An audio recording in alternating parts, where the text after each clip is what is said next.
Ok. Eh, bueno, antes que nada, abro con preguntarles justamente si hay alguna duda, si hay alguna pregunta acerca de esta cuestión del EDT y del diagrama de PERT. La clase pasada como tal, ¿sí se entendió cómo funciona el diagrama perdón, el EDT como tal? La estructura de desglose de trabajo.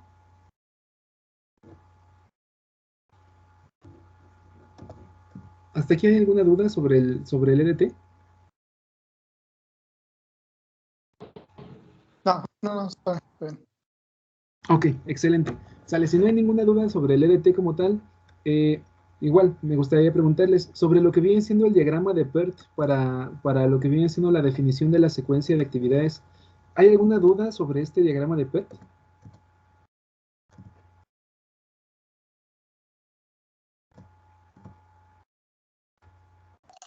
No, profe. Bueno, yo de mi parte no. No, igual Javier, Luis, Mario, Orlando, ¿dudas, preguntas? No, profe. Ok, excelente. Sale. Entonces, si nosotros ya tenemos lo que viene siendo el diagrama, digo, nada más para recapitular, ¿no? Lo que viene siendo el diagrama perdón, la estructura de desglose del trabajo, también conocida como ADT, es una herramienta que nos permite tomar en consideración, digamos que todos los entregables, es decir, todos los subproductos, todos los componentes y todas las partes que van a integrar a nuestro producto, a nuestro sistema o a nuestro proyecto como tal, y todos esos entregables los vamos a dividir en, digamos que, actividades, ¿sale? Literalmente estos entregables los vamos a identificar todas y cada una de las actividades que tenemos que llevar a cabo para poder obtener justamente estos entregables. El tren de engranes, el tren de levas, lo que viene siendo el sistema de transmisión de banda, etcétera. Esos como tal pues pueden ser como componentes, ¿no? Y para poder llevar a cabo estos componentes pues tenemos que llevar a cabo ciertas actividades para poder manufacturarlos, ¿sale? Estas actividades como tal nos van a permitir identificar justamente, primero, el tiempo que le vamos a dedicar a llevar estas actividades y segundo, todos los recursos que vamos a utilizar para poder lograr los entregables, que en este caso son lo que vienen siendo las partes ya manufacturadas o ensambladas, por así llamarlo, ¿sale? Y en base a esto, pues literalmente nosotros vamos a identificar justamente una descripción de lo que viene siendo primero el producto final, ¿no? Ese producto final se divide en subsistemas o subproductos y esos subproductos como tal se dividen en componentes, que literalmente serían justamente los entregables o las partes físicas que van a integrar a nuestro producto final.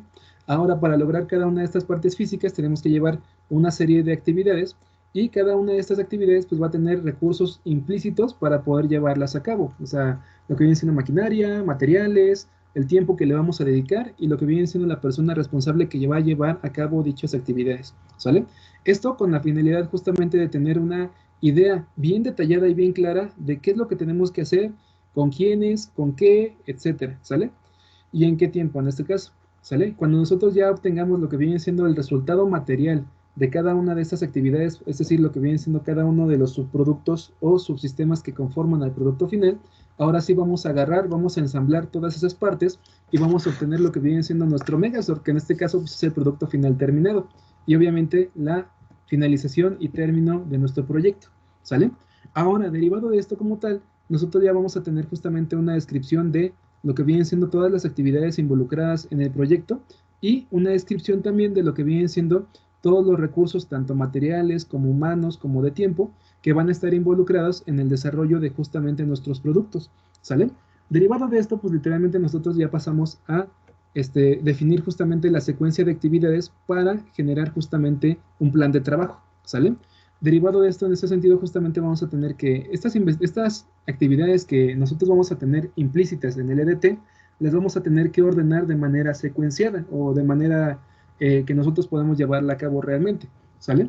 Derivado de esto, pues nosotros para poder generar una secuencia de trabajo, vamos, y para, obviamente la secuencia de trabajo como tal, pues es una descripción de qué actividades vamos a hacer en qué tiempo, por así llamarlo, ¿no? Para ello, pues llevamos a cabo un cronograma, que es literalmente una representación gráfica que define el orden en el cual vamos a ejecutar cada actividad y cada tarea, ¿sale? Que en esencia, pues más informalmente como tal sería un calendario de trabajo, ¿sale? Para que nosotros podamos generar este cronograma, tenemos que primero generar lo que viene siendo el diagrama de PERT. El diagrama de PERT, pues literalmente nos permite definir una secuencia de trabajo en la cual nosotros vamos a definir en qué orden vamos a llevar a cabo cada una de estas actividades y sobre eso pues definir justamente tiempos y recursos en un horario, y en una fecha y una hora preestablecidas, por así llamarlo, ¿sale? En este caso pues literalmente las siglas PERT como tal significan técnica de revisión y evaluación de programas, y literalmente se enfoca en eso, en definir justamente, digamos que los programas o los planes de trabajo que nosotros vamos a llevar a cabo dentro de lo que viene siendo la ejecución del proyecto, ¿sale? Ahora bien, para generar lo que viene siendo el diagrama de PERT, nosotros agarrábamos y definíamos primero una identificación numérica, o principalmente es de letras, principalmente definimos una identificación a través de letras para que no nos hagamos bolas, ¿sale? Definimos las letras de cada una de las actividades y definimos justamente una descripción a detalle de lo que viene siendo cada actividad. Ponemos la actividad A, corresponde a una descripción de establecer los términos del contrato. Esto como tal es la descripción de la actividad, y cada actividad va a tener primero una descripción de cuáles son las actividades precedentes, es decir, actividades que debimos de haber terminado antes de iniciar esta actividad, y vamos a tener también lo que viene siendo una duración, es decir, cuánto vamos a tardarnos con esta actividad A, ¿sale? Ya sea en días, en semanas, en meses o en años, dependiendo del tipo de proyecto, ¿sale? Derivado de esto, pues nosotros agarramos y definimos justamente, digamos que todas las actividades que teníamos en el diagrama, digo, en la estructura de desglose de trabajo, las vamos a pasar al diagrama de PERT, ¿sale? Y en este caso vamos a ver justamente cuáles son las actividades que dependen de alguna actividad anterior a través de las actividades precedentes, y vamos a ver justamente cuánto se tarda cada actividad en realizarse, ¿sale? Para identificar justamente las correlaciones que existen entre una actividad y otra, ¿sale? Ahora, ya teniendo lo que viene siendo el diagrama de PERT, nosotros vamos a poder generar, bueno, perdón, ya que nosotros tenemos lo que viene siendo esta tablita, que es literalmente la tabla de actividades que tenemos para identificar justamente de qué actividades depende y la duración que va a tener cada actividad. Ya que tenemos esta tablita, pasamos ahora sí a generar el diagrama de PERT. Y el diagrama de PERT como tal es este. El diagrama de PERT como tal nos va a permitir identificar justamente checkpoints, que es literalmente puntos en los cuales se inicia y termina una actividad, y lo que viene siendo las actividades en sí, que es literalmente el tiempo que tarda en hacerse dicha actividad, ¿sale? Tenemos el checkpoint 1, el checkpoint 2, y literalmente la actividad A va a tardar 3 semanas, ¿sale? A es igual a 3 semanas, y de aquí a acá van a pasar 3 semanas. Terminando estas 3 semanas, vamos a tener la actividad A terminada, y por lo tanto va a iniciar la actividad de la cual dependa esta actividad A, ¿sale? En este caso vamos a lo que viene siendo la tablita del diagrama de PERT, y vemos que en actividades precedentes, digamos que la actividad B, que es estimar riesgos auditables e importancia, depende de la actividad A, ¿sale? Es decir, si depende de la actividad A, significa que tenemos que hacerla instantáneamente después, o deberíamos hacerla instantáneamente después de que terminamos la actividad A, ¿sale? Entonces literalmente pasan 3 semanas, termina la actividad A, e iniciamos la actividad B. La actividad B es estimar riesgos auditables e importancia, y va a durar 6 semanas, ¿sale? Entonces del checkpoint 2, que es donde terminó la actividad A, pasamos a el checkpoint 3, que es literalmente cuando termina la actividad B. Además de eso, vamos a ver justamente que tenemos otra actividad que depende de la A, que literalmente es la actividad C. La actividad C implica identificar tipos de transacciones y errores posibles. Entonces, tanto la B como la C, que dependen de A, van a realizarse al mismo tiempo, ¿sale? Y es justamente aquí donde vamos a tener lo que viene siendo una divergencia. Vamos a tener la actividad B iniciándose después de la tercera semana, y también la actividad C, ¿sale? Sin embargo, la actividad B dura 6 semanas y la actividad C dura 14 semanas, ¿sale? Y justamente es así como nosotros vamos creando lo que viene siendo el diagrama de PERT, ¿sale? En este caso nosotros vamos a ver que la actividad B termina después de 6 semanas y tenemos lo que viene siendo el checkpoint 3, ¿sale? Sin embargo, de aquí a que nosotros vayamos a iniciar otra actividad después de B, tenemos que la única actividad que depende de B es F, ¿sale? F depende de B y de E. Y cuando nosotros tenemos actividades, digamos que cuando nosotros dependemos de que se hayan hecho 2 actividades, no se puede iniciar la actividad F sin que B y E hayan terminado las 2, ¿sale? Entonces literalmente la B termina en 6 semanas, pero lo que viene siendo la actividad E, que es esta de acá, termina justamente después de 14, 8 y 4 semanas, es decir, 14 más 8 son 22, no, 14, sí, no, 22, 14 más 8 son 22, más 4 son 26, ¿sale? Entonces literalmente aquí la actividad F se va a iniciar después justamente de que termine E y de que termine B, ¿sale? Es decir, literalmente B termina después de 6 semanas, pero E termina después de justamente haber pasado C, D y E, es decir, 20, ¿cuánto dijimos? 14, 26 semanas, ¿sale? Y entonces aquí vamos a ver justamente eso, vamos a tener un lapso de 26 semanas para terminar E y un lapso de B igual a 6 semanas. Por eso nosotros tenemos lo que viene siendo esta línea punteada que indica que aquí hay una holgura de tiempo que nosotros podríamos aprovechar para poder, digamos que mejorar la calidad de la actividad B o hacerle mejoras, o si hubo algún error, pues volver a hacerla otra vez, ¿sale? Y pues literalmente esto nos va a permitir identificar la secuencia de trabajo que vamos a llevar a cabo para poder generar lo que vienen siendo las actividades de nuestro proyecto, ¿sale? Ahora bien, aquí nosotros vamos a ver justamente estas líneas rojas que corresponden a lo que viene siendo la ruta o el método de la ruta crítica, que literalmente nos va a indicar realmente cuál va a ser el periodo de tiempo máximo que vamos a tener en el desarrollo de lo que viene siendo nuestro proyecto, ¿sale? Es decir, 3 semanas más 14 más 8 más 4 más 8 más 9, ¿sale? Que en este caso son, ¿cuánto? 46 semanas, ¿sale? Literalmente aquí en el cuadrito de abajo vemos 46, que es literalmente el tiempo final del desarrollo del proyecto, ¿sale? Hasta acá, chicos, ¿alguna duda, alguna pregunta sobre el diagrama de PERT?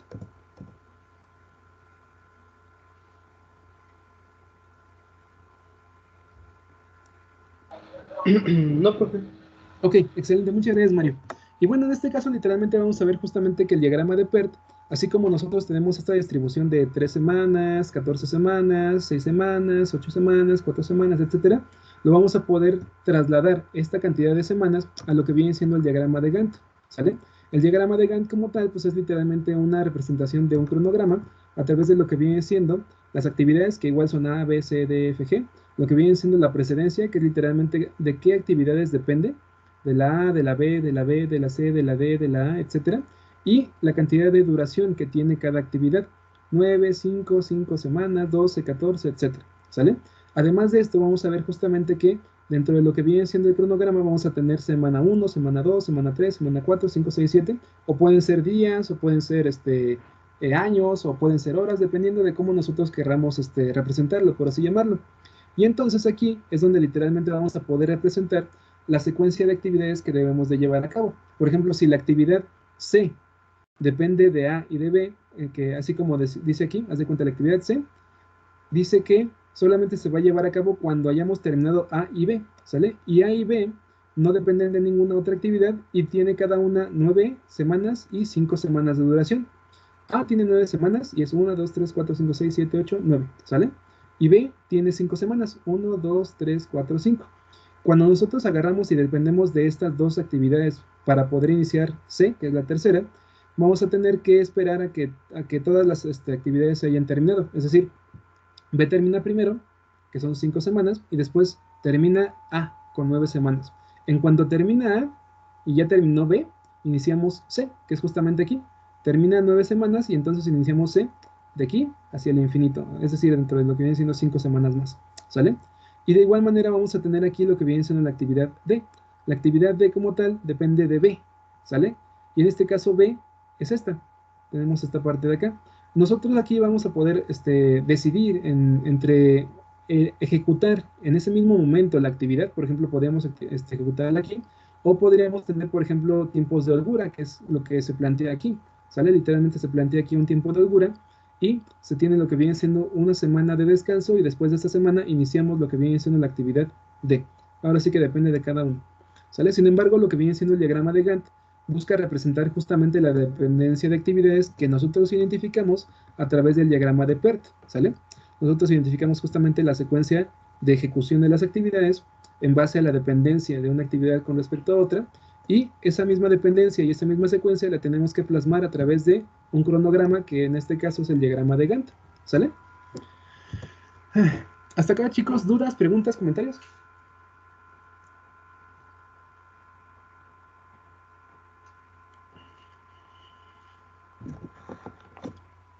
¿Hasta acá todo bien, chicos?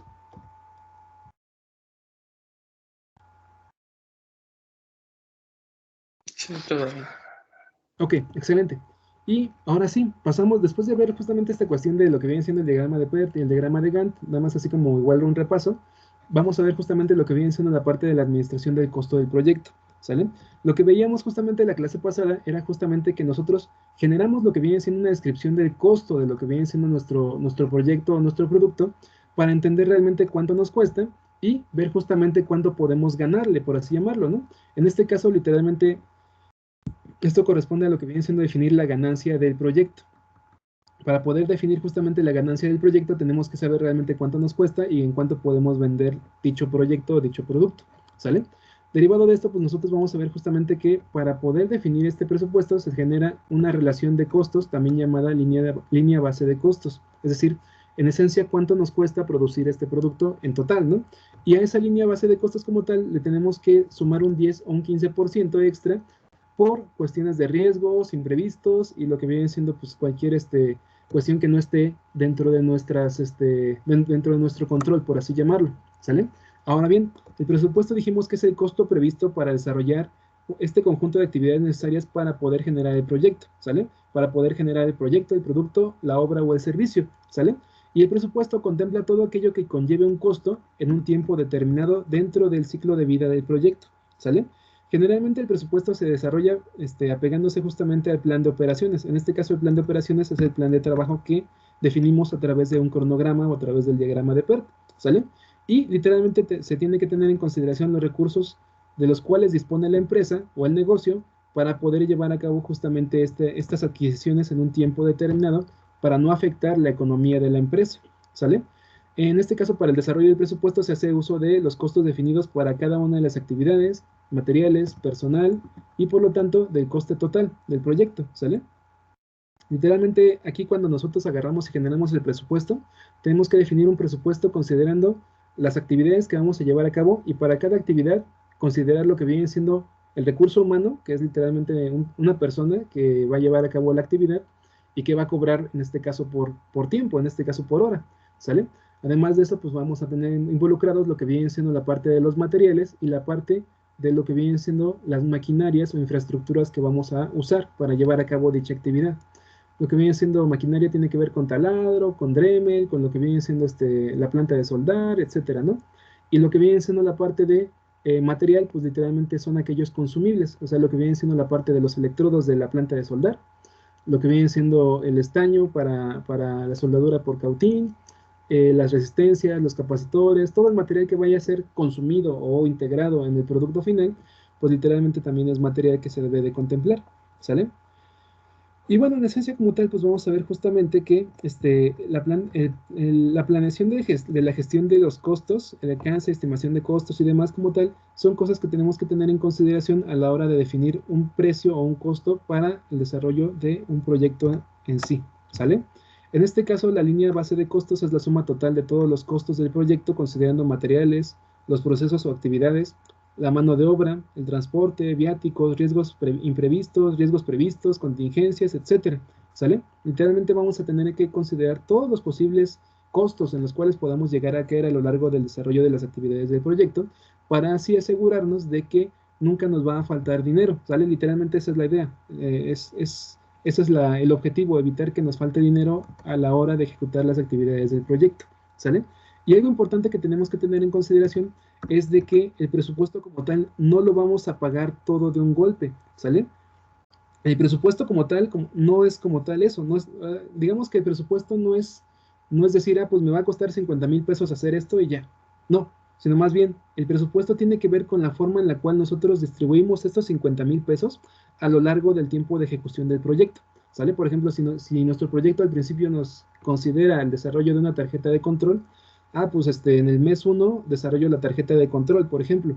Y la tarjeta de control, pues es la PCB, con lo que vienen siendo los elementos, el tiempo de diseño del diseñador electrónico o mecatrónico, lo que viene siendo ¿qué otra cosa? Lo que viene siendo el uso por ejemplo, el cautín, el manejo de una perforadora, etcétera, ¿no? Entonces, en esencia, eso es a lo que nosotros nos vamos a empezar a ver con respecto a la parte de presupuestos. El presupuesto como tal es cómo distribuimos la línea de costo base, es decir, el costo total del proyecto, a lo largo del tiempo de ejecución, ¿sale? Si nosotros vemos que en el mes 1 tenemos que hacer esa tarjeta electrónica, y la tarjeta electrónica, pues no sé, nos cuesta hacerla, no sé, 500, 700, 1200 pesos, por ejemplo. Pues entonces vamos a tener que en el mes 1 vamos a gastar 1200 pesos de estos 50,000 totales, ¿sale?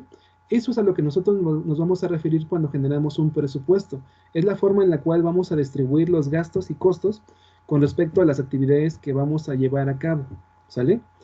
Esta parte de cómo distribuimos la línea de costo base a lo largo del proyecto para generar el presupuesto, ¿tienen alguna duda, alguna pregunta?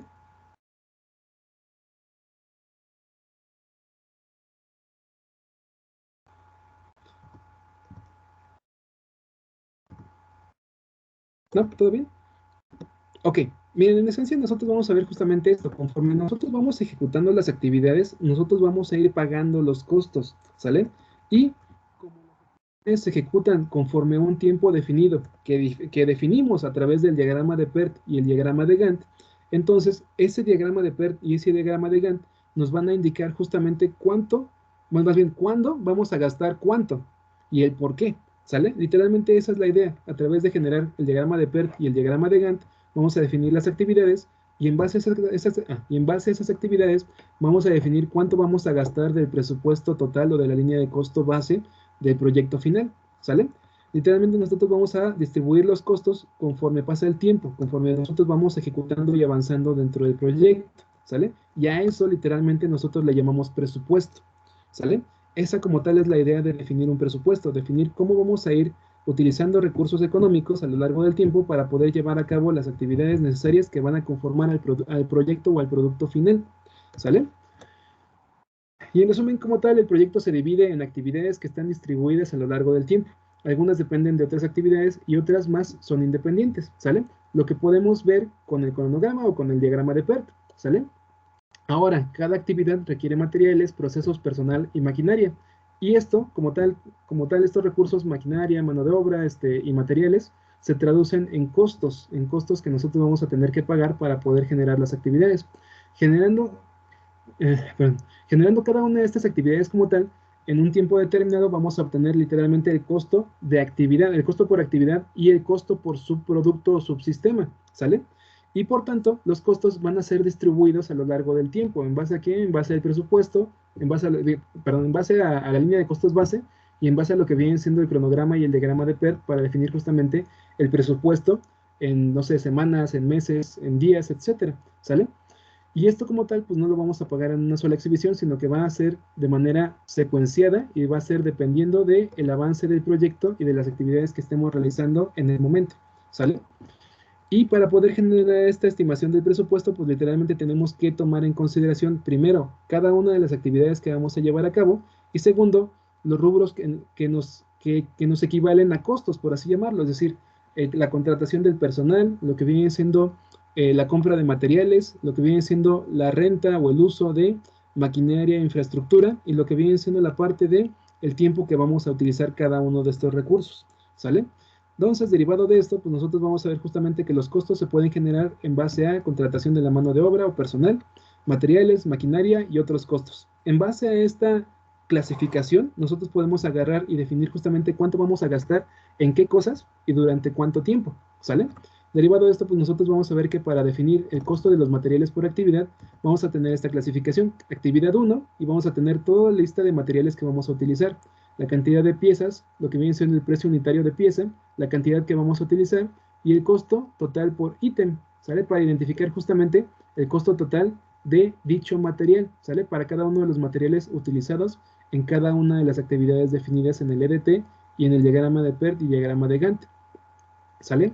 Literalmente actividad 1 y tiene todos estos materiales, actividad 2 y tiene todos estos materiales, actividad 3 y tiene todos estos materiales, actividad 4 tiene todos estos materiales y así sucesivamente para poder identificar los costos por ítem, es decir, por material, por, no sé, hojas, por pinturas, etcétera. Y en base a estos costos por ítem, nosotros vamos a identificar justamente cuál es el costo total derivado de los materiales tanto del proyecto final o del proyecto total, como por cada una de las actividades que vamos a tener aquí. ¿Sale? Acá, chicos, ¿alguna duda, alguna pregunta?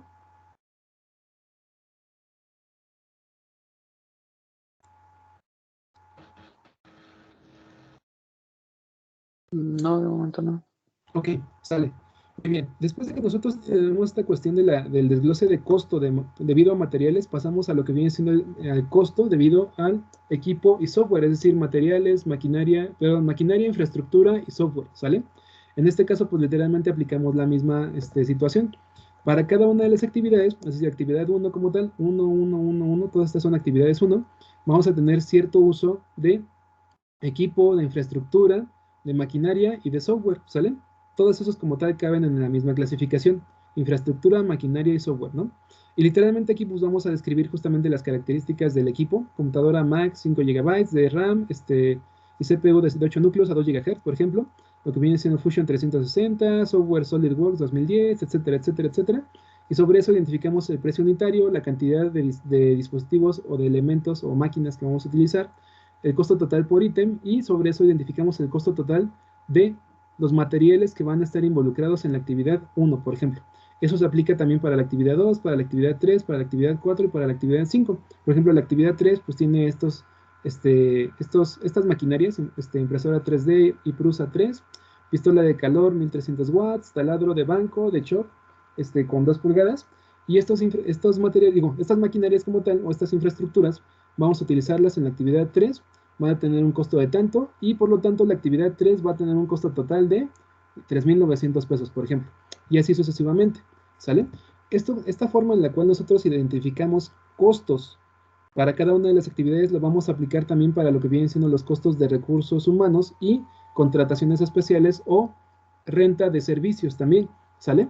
Literalmente todo lo que tenga que ver con agarrar y rentar el uso o el tiempo del personal o lo que viene siendo la renta de servicios externos, también lo vamos a aplicar aquí. Igualmente vamos a tener lo que viene siendo el número de actividad, lo que viene siendo la descripción de la persona o negocio que va a llevar a cabo la actividad, la función, la descripción de la función que va a realizar, cuántas horas le va a dedicar a la semana o al mes o al día, igualmente cuántos días va a tener que realizar esta actividad, y sobre eso pues definimos justamente el costo de mano de obra por hora o el costo del servicio por hora, por así llamarlo. Y entonces literalmente vamos a multiplicar el costo de la mano de obra por la cantidad de días laborados y por lo que viene siendo la cantidad de horas por día, y eso nos va a definir lo que viene siendo el costo total del personal por actividad, ¿sale? Esto para lo que viene siendo fulanito, menganito, perenganito, y por ejemplo, aquí tenemos lo que viene siendo un negocio, que en este caso es Cortes CNC Especializados Olmos.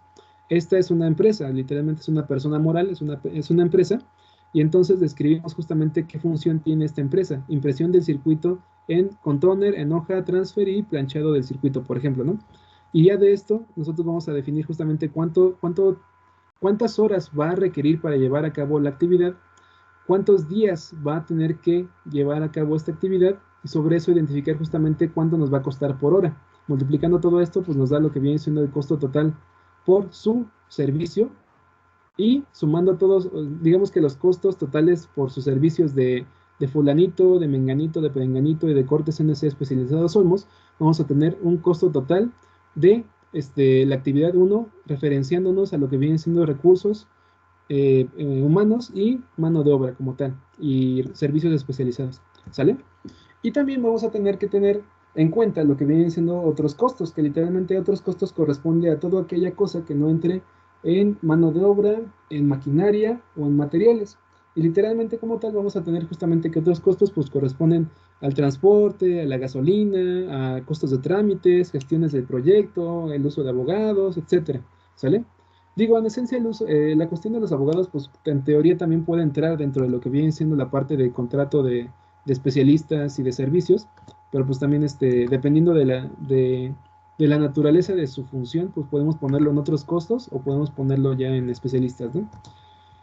Chicos, ¿alguna duda acerca de cómo funciona o cómo definimos los costos de materiales, de infraestructura, de mano de obra y de otros costos? ¿Dudas, preguntas, chicos?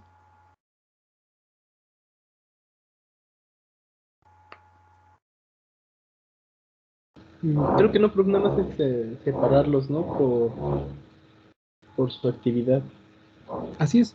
Sí, así es, Mario. Literalmente tenemos que nada más separarlos, identificar separarlos con respecto a la actividad a la cual corresponden y sobre eso identificar cuánto va a costar dicha actividad, digamos que en términos de mano de obra o en términos de materiales o en términos de infraestructura, equipo y software o correspondientes a otros costos, por ejemplo. ¿Sale? Sale, pues. Hecho. Y bueno, derivado de esto como tal, pues vamos a tener una relación de costos de materiales, de equipo, de especialistas y mano de obra y de otros costos para cada una de las actividades que vamos a llevar a cabo. Esto como tal nos va a permitir crear algo que se llama curva S del presupuesto, ¿sale?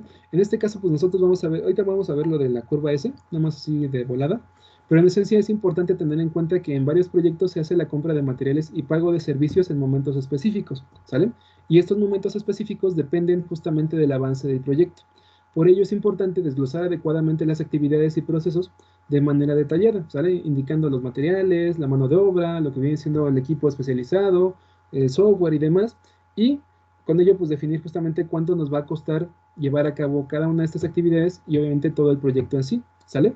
Esto como tal nos va a permitir programar la adquisición de materiales, programar la contratación de servicios, programar, digamos que la contratación de mano de obra y también identificar cuánto tiempo va a mantenerse trabajando esta mano de obra o este personal con nosotros, porque también es importante mantener este control sobre las contrataciones y sobre los finiquitos, por ejemplo, ¿sale? Y todo esto como tal siguiendo justamente lo establecido a través del cronograma y a través del diagrama de PERT, ¿sale? A dicha planificación de gastos a lo largo del tiempo, en base a las actividades planificadas, es a lo que realmente nosotros le conocemos como presupuesto, ¿sale? Es por eso que a veces habíamos escuchado hablar de que según que no hay, que no hay presupuesto o que el gobierno no tiene presupuesto para eso, pero es justamente por eso, porque ya tiene, digamos que destinados ciertos recursos monetarios a ciertas actividades en un tiempo definido, ¿sale? Por ejemplo, para lo que vienen siendo las elecciones y todo eso, pues literalmente el INE, que es el encargado de administrar esta cuestión de las votaciones y demás, pues cuenta con ya un cronograma de lo que vienen siendo sus actividades a lo largo de todo el año y sobre eso pues ya tiene asignado dinero en cada momento del año para poder llevar a cabo dichas actividades, ¿sale? Y bueno, en este caso pues se puede asignar el presupuesto del proyecto por día, por semana, por mes, considerando en este caso siempre el cronograma desarrollado, ¿sale? Asignando así cierta cantidad de dinero por cada actividad, lo cual se traduce a dinero disponible por día, por semana y por mes, ¿sale? Literalmente es lo que les decía, nuestra labor como administradores de proyectos o gerentes de proyectos justamente es administrar los recursos, delegar actividades para asegurar justamente el buen funcionamiento, en este caso la empresa, el sistema, o el proyecto y asegurar los resultados, ¿sale? Y entonces literalmente aquí vamos a tener justamente un desglose de las actividades con respecto a lo que viene siendo la cuestión del EDT, del cronograma y del PERT, para definir justamente el personal 1, el personal 2, consultor 1, consultor 2, literalmente identificamos todos los elementos que corresponden a algún costo, identificamos pues el tipo de costo, el tipo de recurso, el tipo de unidades, tasa, presupuesto y sobre eso definimos todo el costo del proyecto, ¿no? Ahora, además de esta cuestión de tener en consideración el presupuesto, vamos a tener algo que se llama curva S del presupuesto, ¿sale? La curva S del presupuesto como tal es una forma en la cual nosotros podemos revisar si realmente estamos cumpliendo con el cronograma de manera adecuada o si estamos teniendo ahí variaciones o un exceso de costos en el desarrollo de las actividades, ¿sale? Literalmente lo que nosotros hacemos es tomar en consideración el presupuesto base, es decir, la forma en la cual nosotros vamos gastando con respecto al tiempo, y en base a esa curva del presupuesto base, vamos a comparar, digamos que los costos reales en los que estamos cayendo contra lo que vienen siendo los costos presupuestados o definidos previamente o planificados, por así llamarlo, ¿sale? Y literalmente es eso, nosotros vamos a tener lo que vienen siendo dos líneas o dos gráficas, por así llamarlo. Una que corresponde justamente a lo que viene siendo el plan, es decir, el proyecto que definimos, que es digamos que la línea punteada oscura, y lo que realmente estamos gastando es la línea clara, ¿sale? Por ejemplo, nosotros en el presupuesto, que es literalmente la forma en la cual nosotros utilizamos recursos económicos a lo largo del tiempo, vamos a ir justamente agarrando y gastando cierta cantidad de dinero, gastamos cierta cantidad y tenemos, no sé, 180,000 pesos, ¿no? Después gastamos otra cantidad y pues ya estamos sobre los 200,000, 220,000, por ejemplo, ¿no? Y así sucesivamente hasta llegar al costo total de nuestro proyecto, que en este caso sería 1,400,000 pesos, o 1.600.000 pesos, tal vez considerando, digamos que ese 10 o 15% extra, por ejemplo. Y derivado de esto, pues nosotros vamos a ver justamente cómo van a avanzar. Nuestro plan como tal, pues era la línea punteada oscura, que es pues prácticamente lineal, y lo que realmente pasa, pues es digamos que la línea punteada, la línea clarita, por ejemplo, ¿no? Entonces literalmente ahí vamos a ver cómo realmente estamos avanzando con respecto a lo que viene siendo el pago de servicios y productos reales al momento de ejecutar lo que viene siendo el proyecto, ¿sale? En este caso, pues esta herramienta nos va a permitir revisar si realmente estamos llevando el plan de manera adecuada o si nos estamos saliendo demasiado del presupuesto y estamos cayendo en un exceso de pagos, ¿sale? Y pues tenemos lo que viene siendo el entregable 11, que es literalmente pues generar lo que viene siendo su presupuesto del proyecto, ¿sale? En base a la investigación de costos y los recursos materiales humanos que se contemplaron para el entregable 10 y el entregable 9, que en este caso es el EDT y lo que viene siendo el diagrama de PERP, van a definir justamente lo que viene siendo su presupuesto del proyecto. Para ello, pues literalmente van a investigar los costos de cada material, materia prima, máquina y trabajador que tendrán a su disposición, y con ello van a desglosar su costo en función del tiempo. En este caso, el tiempo como tal que le va a dedicar cada persona, o el material, o la maquinaria, infraestructura, o el servicio que van a contratar para llevar a cabo su proyecto y obtener literalmente su resultado final. ¿Sale? Chicos, ¿hasta aquí alguna duda, alguna pregunta, comentario?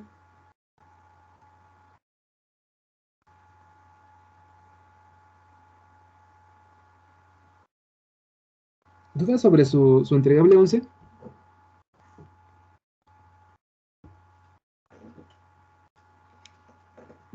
¿Hasta acá todo bien? Parece que no. Ok. Gracias, Sí, Javier. todo bien. Sale, pues vamos a proseguir con los demás, con los demás temas, ¿sale? En este caso, pues literalmente vamos a llegar hasta aquí con la parte del entregable 11. Recuerden que el entregable 11 es, digamos que es el final, y el entregable 12 es literalmente la integración de todo su proyecto en un solo documento, ¿sale? De hecho, lo que vienen siendo los entregables 9, 10, 11 y 12 ya están subidos a Blackboard, me parece.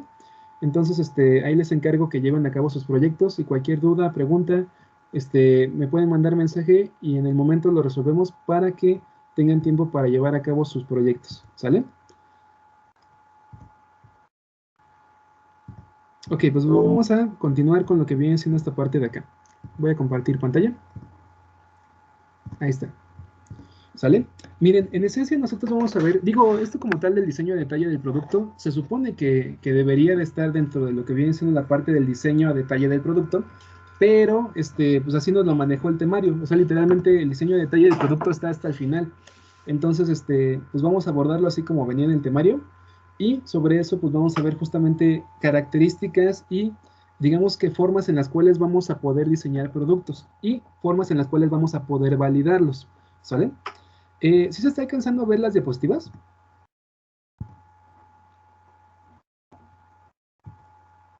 Sí, yo sí las veo. Hecho, muchas gracias, chicos. Sí, sale. Bueno, nada más así como nota así rápida, literalmente la fecha de examen final es el día jueves 12 de agosto, ¿sale? Por lo tanto, el lunes próximo pues vamos a tener lo que viene siendo la clase de repaso, ¿sale? Entonces, vamos a continuar, vamos a terminar ya esto y vamos a ver justamente varias cosas que tenemos que tener en consideración a la hora de diseñar, ¿sale?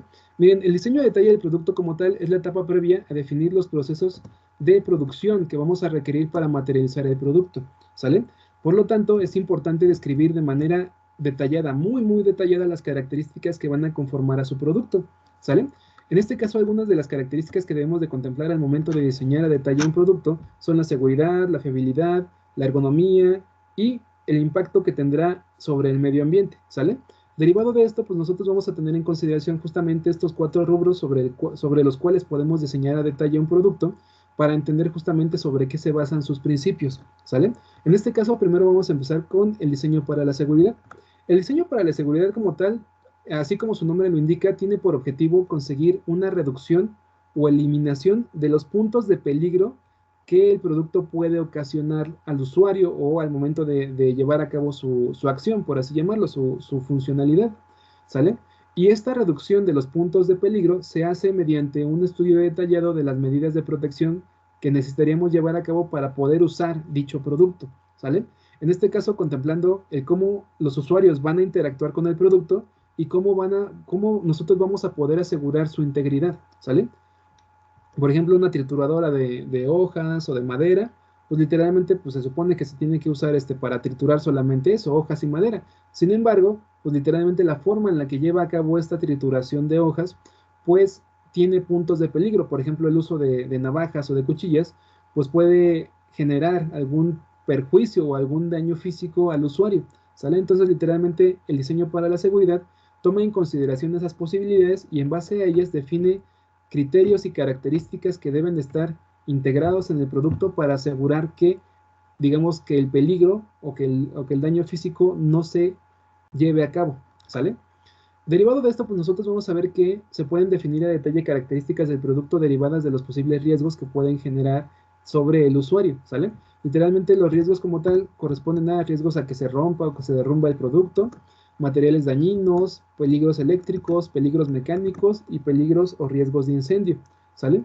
En esencia esos son los, digamos que los riesgos más importantes a considerar a la hora de diseñar a detalle un producto, ¿sale? El diseño en esencia debe contemplar, digo, cuando nosotros hablamos de tener en consideración los riesgos de romperse o de derrumbamiento, el diseño del producto debe contemplar los posibles peligros físicos que puede generar el producto sobre el usuario si es que el producto se llegara a romper, ¿sale? Entre más grande y entre más pesado sea el producto, pues mayor riesgo hay para el usuario de que tenga algún perjuicio o algún daño, ¿sale? En esencia, el producto debe contar con la suficiente robustez y estabilidad sin el uso necesario de exceso de material, ya que a menudo es costoso y aumenta el peso del producto, ¿sale? Literalmente, aquí como tal, esta cuestión de asegurar robustez y estabilidad tiene que ver justamente con que el producto pueda funcionar sin vibrar, sin brincar, sin caerse, de manera continua, ¿no? En este caso vamos a ver justamente eso. Para asegurar el correcto desempeño de nuestros diseños como tal, se deben hacer análisis de esfuerzos con el fin de definir un factor de seguridad óptimo para que el producto, pues literalmente resista todos los movimientos, todos los esfuerzos que va a llevar a cabo durante su funcionamiento y obviamente para poder obtener o asegurar este factor de seguridad tenemos que elegir adecuadamente los materiales, la geometría del producto, y las cargas, bueno, identificar las cargas físicas, axiales, tangenciales, que el producto y que sus partes van a experimentar a lo largo de su funcionamiento, ¿sale? Literalmente eso es a lo que nosotros nos tenemos que enfocar al diseñar con respecto a, bueno, al diseñar las características de nuestros productos para evitar riesgos de ruptura o de derrumbamiento, ¿sale? Ahora, también, además de esta cuestión de los riesgos de ruptura o de derrumbamiento, vamos a tener también lo que viene siendo el riesgo por materiales dañinos. En este caso, los riesgos por materiales dañinos tienen que ver directamente con, digamos que procesos que hacen uso de materiales que pueden ser tóxicos químicamente, sobre lo que viene siendo el usuario, por así llamarlo, ¿sale? En este caso, pues vamos a ver que para la cuestión de alimentos, por ejemplo, es necesario tener procesos que hagan uso de materiales de grado alimenticio para evitar la contaminación del producto final.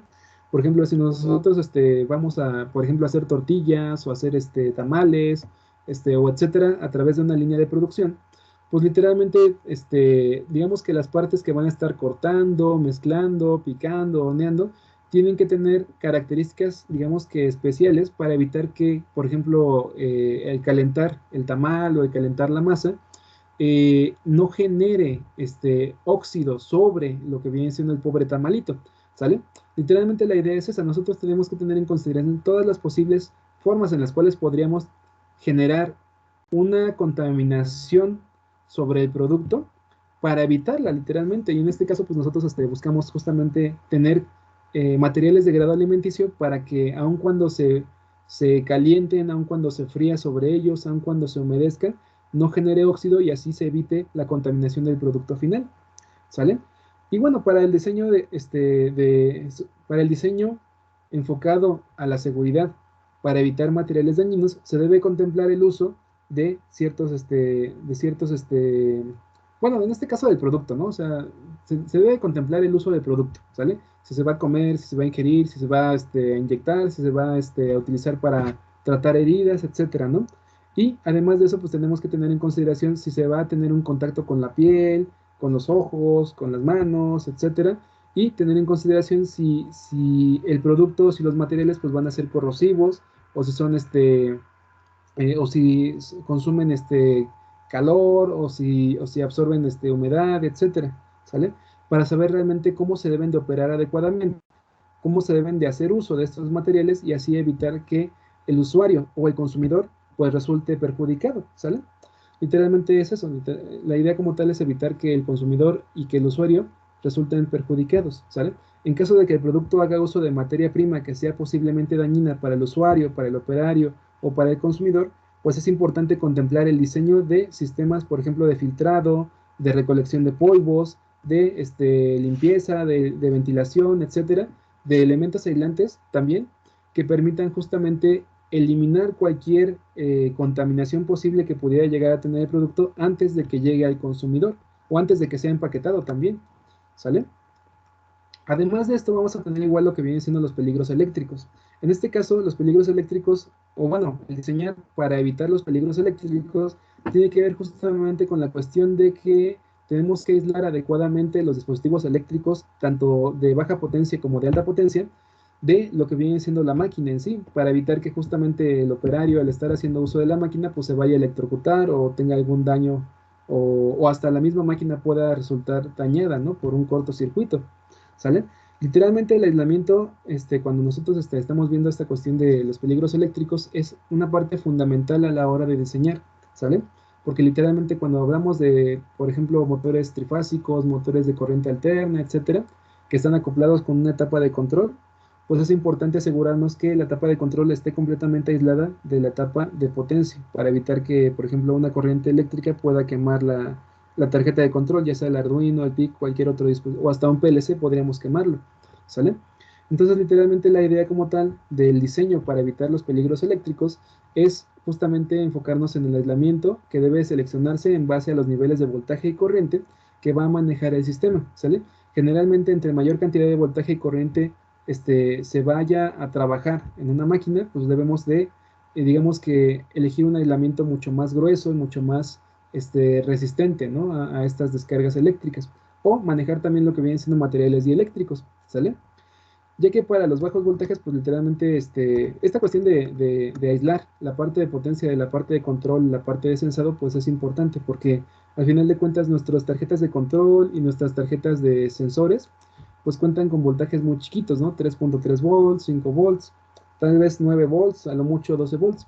Sin embargo, si nosotros agarramos y exponemos estos sensores o estas tarjetas de control a voltajes y corrientes grandes, pues literalmente lo que va a pasar es de que lo vamos a quemar, ¿sale?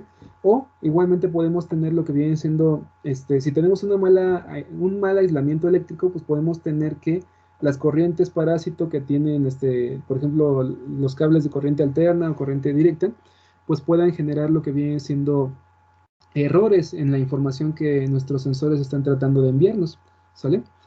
Entonces, en este caso, pues en el peor de los casos, también podemos ver que se puede generar una descarga eléctrica sobre el sistema, sobre los componentes electrónicos o también sobre el propio usuario.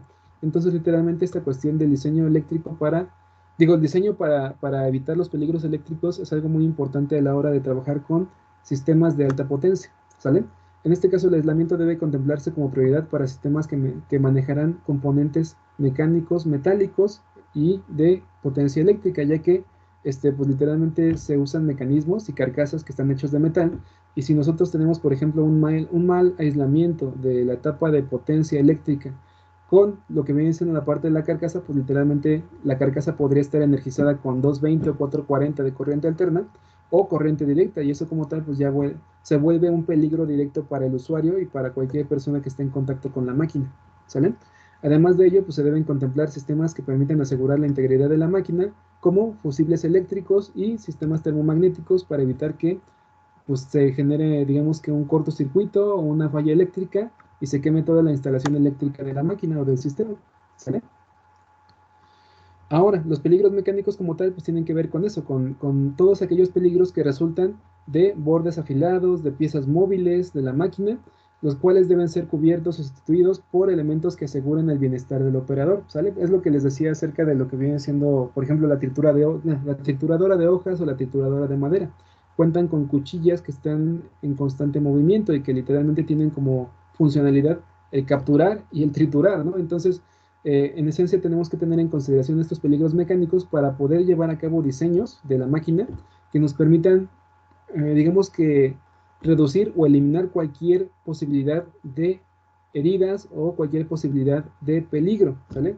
En este caso, pues podemos utilizar lo que vienen siendo sistemas ópticos, sistemas mecánicos, que eviten que el operario, por ejemplo, pues meta la mano dentro de la trituradora, ¿sale? Igualmente para lo que vienen siendo prensas mecánicas, prensas hidráulicas, podemos poner sistemas que están basados en sensores que se llaman cortinas eléctricas o cortinas ópticas.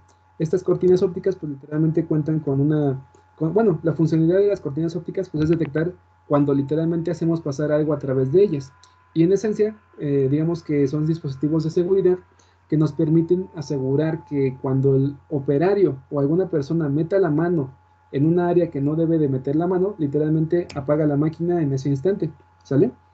Entonces, literalmente esta cuestión de utilizar el diseño para lo que vienen siendo peligros mecánicos, peligros de materiales y demás, es algo importante a considerar a la hora de evitar los posibles riesgos o daños a usuarios o a operarios, por ejemplo.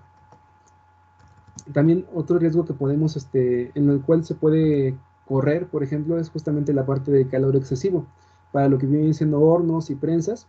Y en este caso como tal, tenemos que hacer uso justamente de dispositivos que aseguren que digamos que, por ejemplo, el horno va a estar completamente aislado térmicamente. O sea, aislamientos térmicos, fibra de vidrio, lo que vienen siendo sistemas de ventilación o sistemas de succión de aire, por ejemplo. ¿Sale? Por ejemplo, aquí en esta diapositiva donde les puse el monito, pues literalmente tenemos un ejemplo de lo que vienen siendo prensas y sistemas de cuchillas, ¿sale? Por ejemplo, y esto se los pongo por experiencia propia, porque vi a personas que habían perdido una mano. Literalmente en muchas industrias, en muchas empresas, digamos que un poco viejitas o ya muy antiguas, pues hacen uso de lo que vienen siendo prensas hidráulicas, y prensas neumáticas y prensas mecánicas, ¿no? Estas prensas como tal, pues generan lo que vienen siendo fuerzas de toneladas, o sea, 3 toneladas, 5 toneladas, 10 toneladas, etcétera. Y pues esa cantidad de fuerza pues es suficiente para destruirle la mano a alguien, ¿sale? En ese sentido, pues yo he visto varias personas que pues sí, en algún momento eran operarios y metieron la mano en la prensa y en un momento en el que no era y pues literalmente ya no tienen mano, eso se los puedo decir por experiencia. Entonces, literalmente, para evitar justamente ese tipo de riesgos, ese tipo de peligros, ese tipo de daños físicos a los operarios, nosotros como ingenieros mecatrónicos tenemos que diseñar nuestros sistemas, máquinas y productos para asegurarnos de que literalmente el uso de esta máquina, producto o sistema no va a generarle ningún daño físico al usuario o al operario, ¿sale? Esto como tal lo podemos ver a través de lo que vienen siendo estos sistemas de control de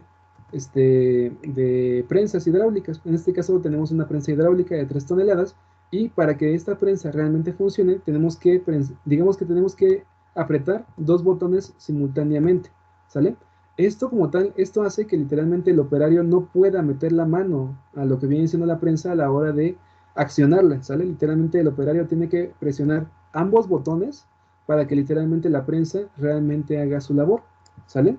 Y esto como tal es un dispositivo o es un sistema que nosotros podemos diseñar a la hora de definir las características de nuestros productos, sistemas o máquinas, ¿sale? Y además de estos riesgos de lo que vienen siendo riesgos mecánicos, también podemos tener riesgos de incendio. En este caso, al momento de hacer uso de sistemas de calefacción, de resistencias eléctricas, de resistencias térmicas o hornillas, es importante considerar los materiales que estarán en contacto con dichos dispositivos, ¿sale? O sea, si tenemos dispositivos que generan calor, no podemos dejar que dentro de estos dispositivos que generan calor caigan dispositivos que se quemen, ¿no? Que sean inflamables.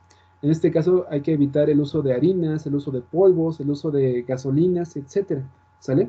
Y es por eso que nosotros tenemos que tener en consideración que si en algún momento uno de estos procesos lleva a cabo sistemas térmicos de fuego, de calor, y si está en contacto cercano con lo que vienen siendo polvos, harinas, aceites o materiales que se incendian, tenemos que tener un diseño detallado de las características que debemos de implementar para evitar que el aceite, que los gases, que lo que viene siendo el polvo o las harinas entren en contacto con el calor o con el fuego, ¿sale? En este caso, pues podemos pensar en lo que vienen siendo sistemas de recolección de polvos, sistemas de filtrado, sistemas de aislamiento térmico, dispositivos de aislamiento térmico, elegir adecuadamente los materiales resistentes al fuego, que no sean termoformables. Por ejemplo, si tenemos calor y ponemos no sé, una pared de, por ejemplo, PET o de, por ejemplo, acrílico, pues el PET y el acrílico pues se derriten. Entonces, pues literalmente se van a ir degradando y también van a poder ser una fuente de incendio, ¿no? Entonces, esa es la parte importante que tenemos que tener en consideración a la hora de diseñar para evitar los riesgos de incendio, ¿sale? Literalmente tenemos que asegurarnos de que no haya fuego, ¿sale? Hasta acá, chicos, ¿alguna duda, alguna pregunta, comentario? De lo que vienen siendo los diferentes posibles peligros o riesgos.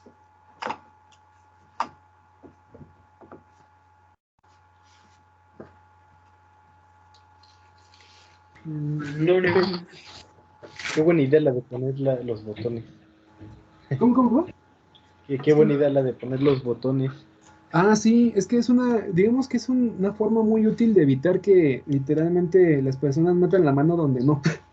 Sí, pues. ¿Sale?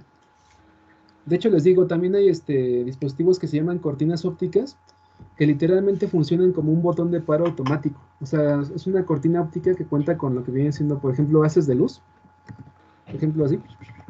Son varios haces de luz, y si nosotros agarramos y metemos lo que viene siendo un objeto a través del haz de luz, se interrumpe.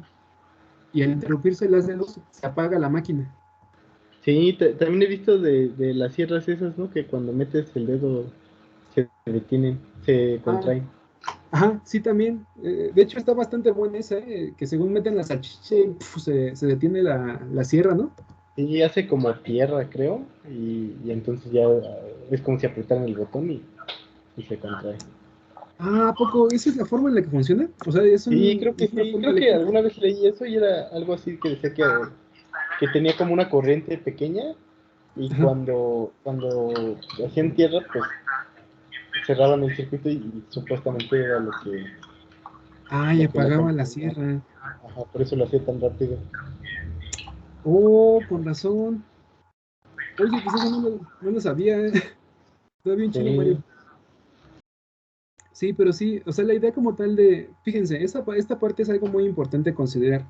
Nosotros cuando diseñamos, cuando creamos una máquina, un sistema, un producto, literalmente nosotros estamos haciendo algo de la nada y literalmente podemos darle las características que a nosotros se nos antoje. O sea, literalmente cualquier característica que nosotros consideremos que es importante, se la podemos dar.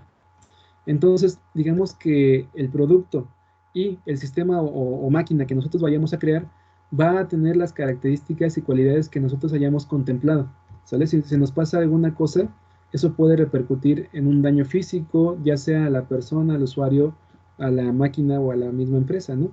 Entonces es importante, digamos que tomarnos el tiempo de pensar y de ver estas posibilidades justamente para diseñar a detalle las características que la van a conformar, ¿no? Al producto, a la máquina o al sistema, ¿sale? Y se los digo porque créanme, yo también, o sea, cuando he diseñado, cuando, por ejemplo, tengo prisa para llevar a cabo un proyecto, un producto, pues sí, uno agarra y dice, ah, pues esto, y le meto el otro, y le meto un gato, y le meto, no sé, cosas así, ¿no? Y digo, y ya lo tengo terminado, ya está así, y lo voy a armar así, ¿no? Pero a veces, justamente el definir estas características de manera tan aleatoria, nos deja de lado la cuestión importante, ¿no? Que es justamente generar un beneficio sin generarle un malestar a la persona o al usuario. Entonces, es importante nosotros como ingenieros de proyectos o ingenieros de diseño, cualquiera de las dos, tomarnos el tiempo suficiente para meditar, y definir, para pensar, y sobre eso, pues definir y delegar actividades, ¿no?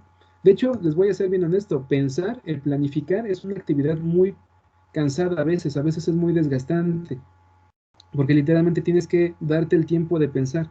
A veces nosotros como mecatrónicos somos más de acción, ¿no? Agarramos y decimos, ah, pues voy a hacer esto y esto y esto, y empezamos a diseñar y empezamos a armar y empezamos a desarrollar, pero digamos que la parte más difícil a veces, y no, bueno, no difícil, pero la parte que es a veces más importante es eso, pensar, planificar y delegar. Eso como tal es algo muy importante para que realmente nuestra labor, nuestras capacidades de diseño, nuestros conocimientos técnicos y demás, pues realmente tengan un impacto mayor. Porque al final de cuentas, si nosotros lo tratamos de hacer todo solitos, pues nosotros nada más tenemos, por ejemplo, 24 horas al día, ¿no? Y una semana de 7 días, ¿no? Sin embargo, si nosotros podemos planificar y este plan lo podemos delegar a más personas, entonces vamos a poder generar más resultados en un menor tiempo posible, ¿sale?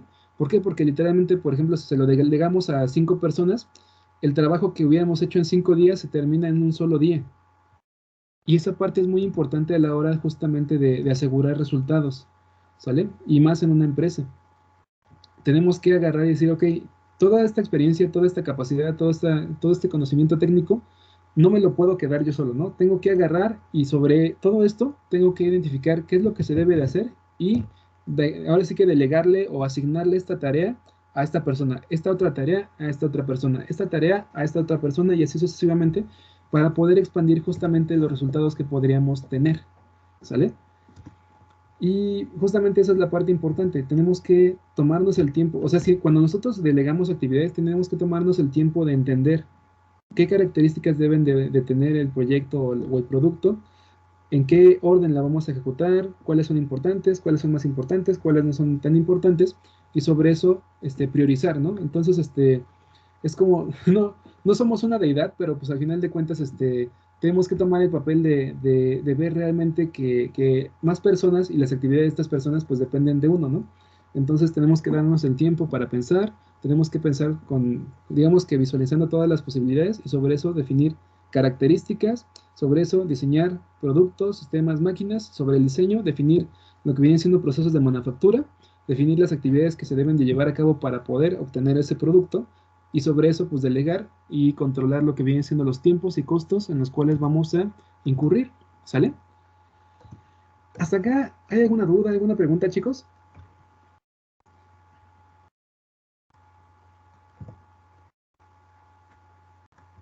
Creo que no, pero Ok, excelente. Sale, pues en este caso nosotros vamos a ver justamente que pues todo esto es enfocado a lo que viene siendo diseño para la seguridad.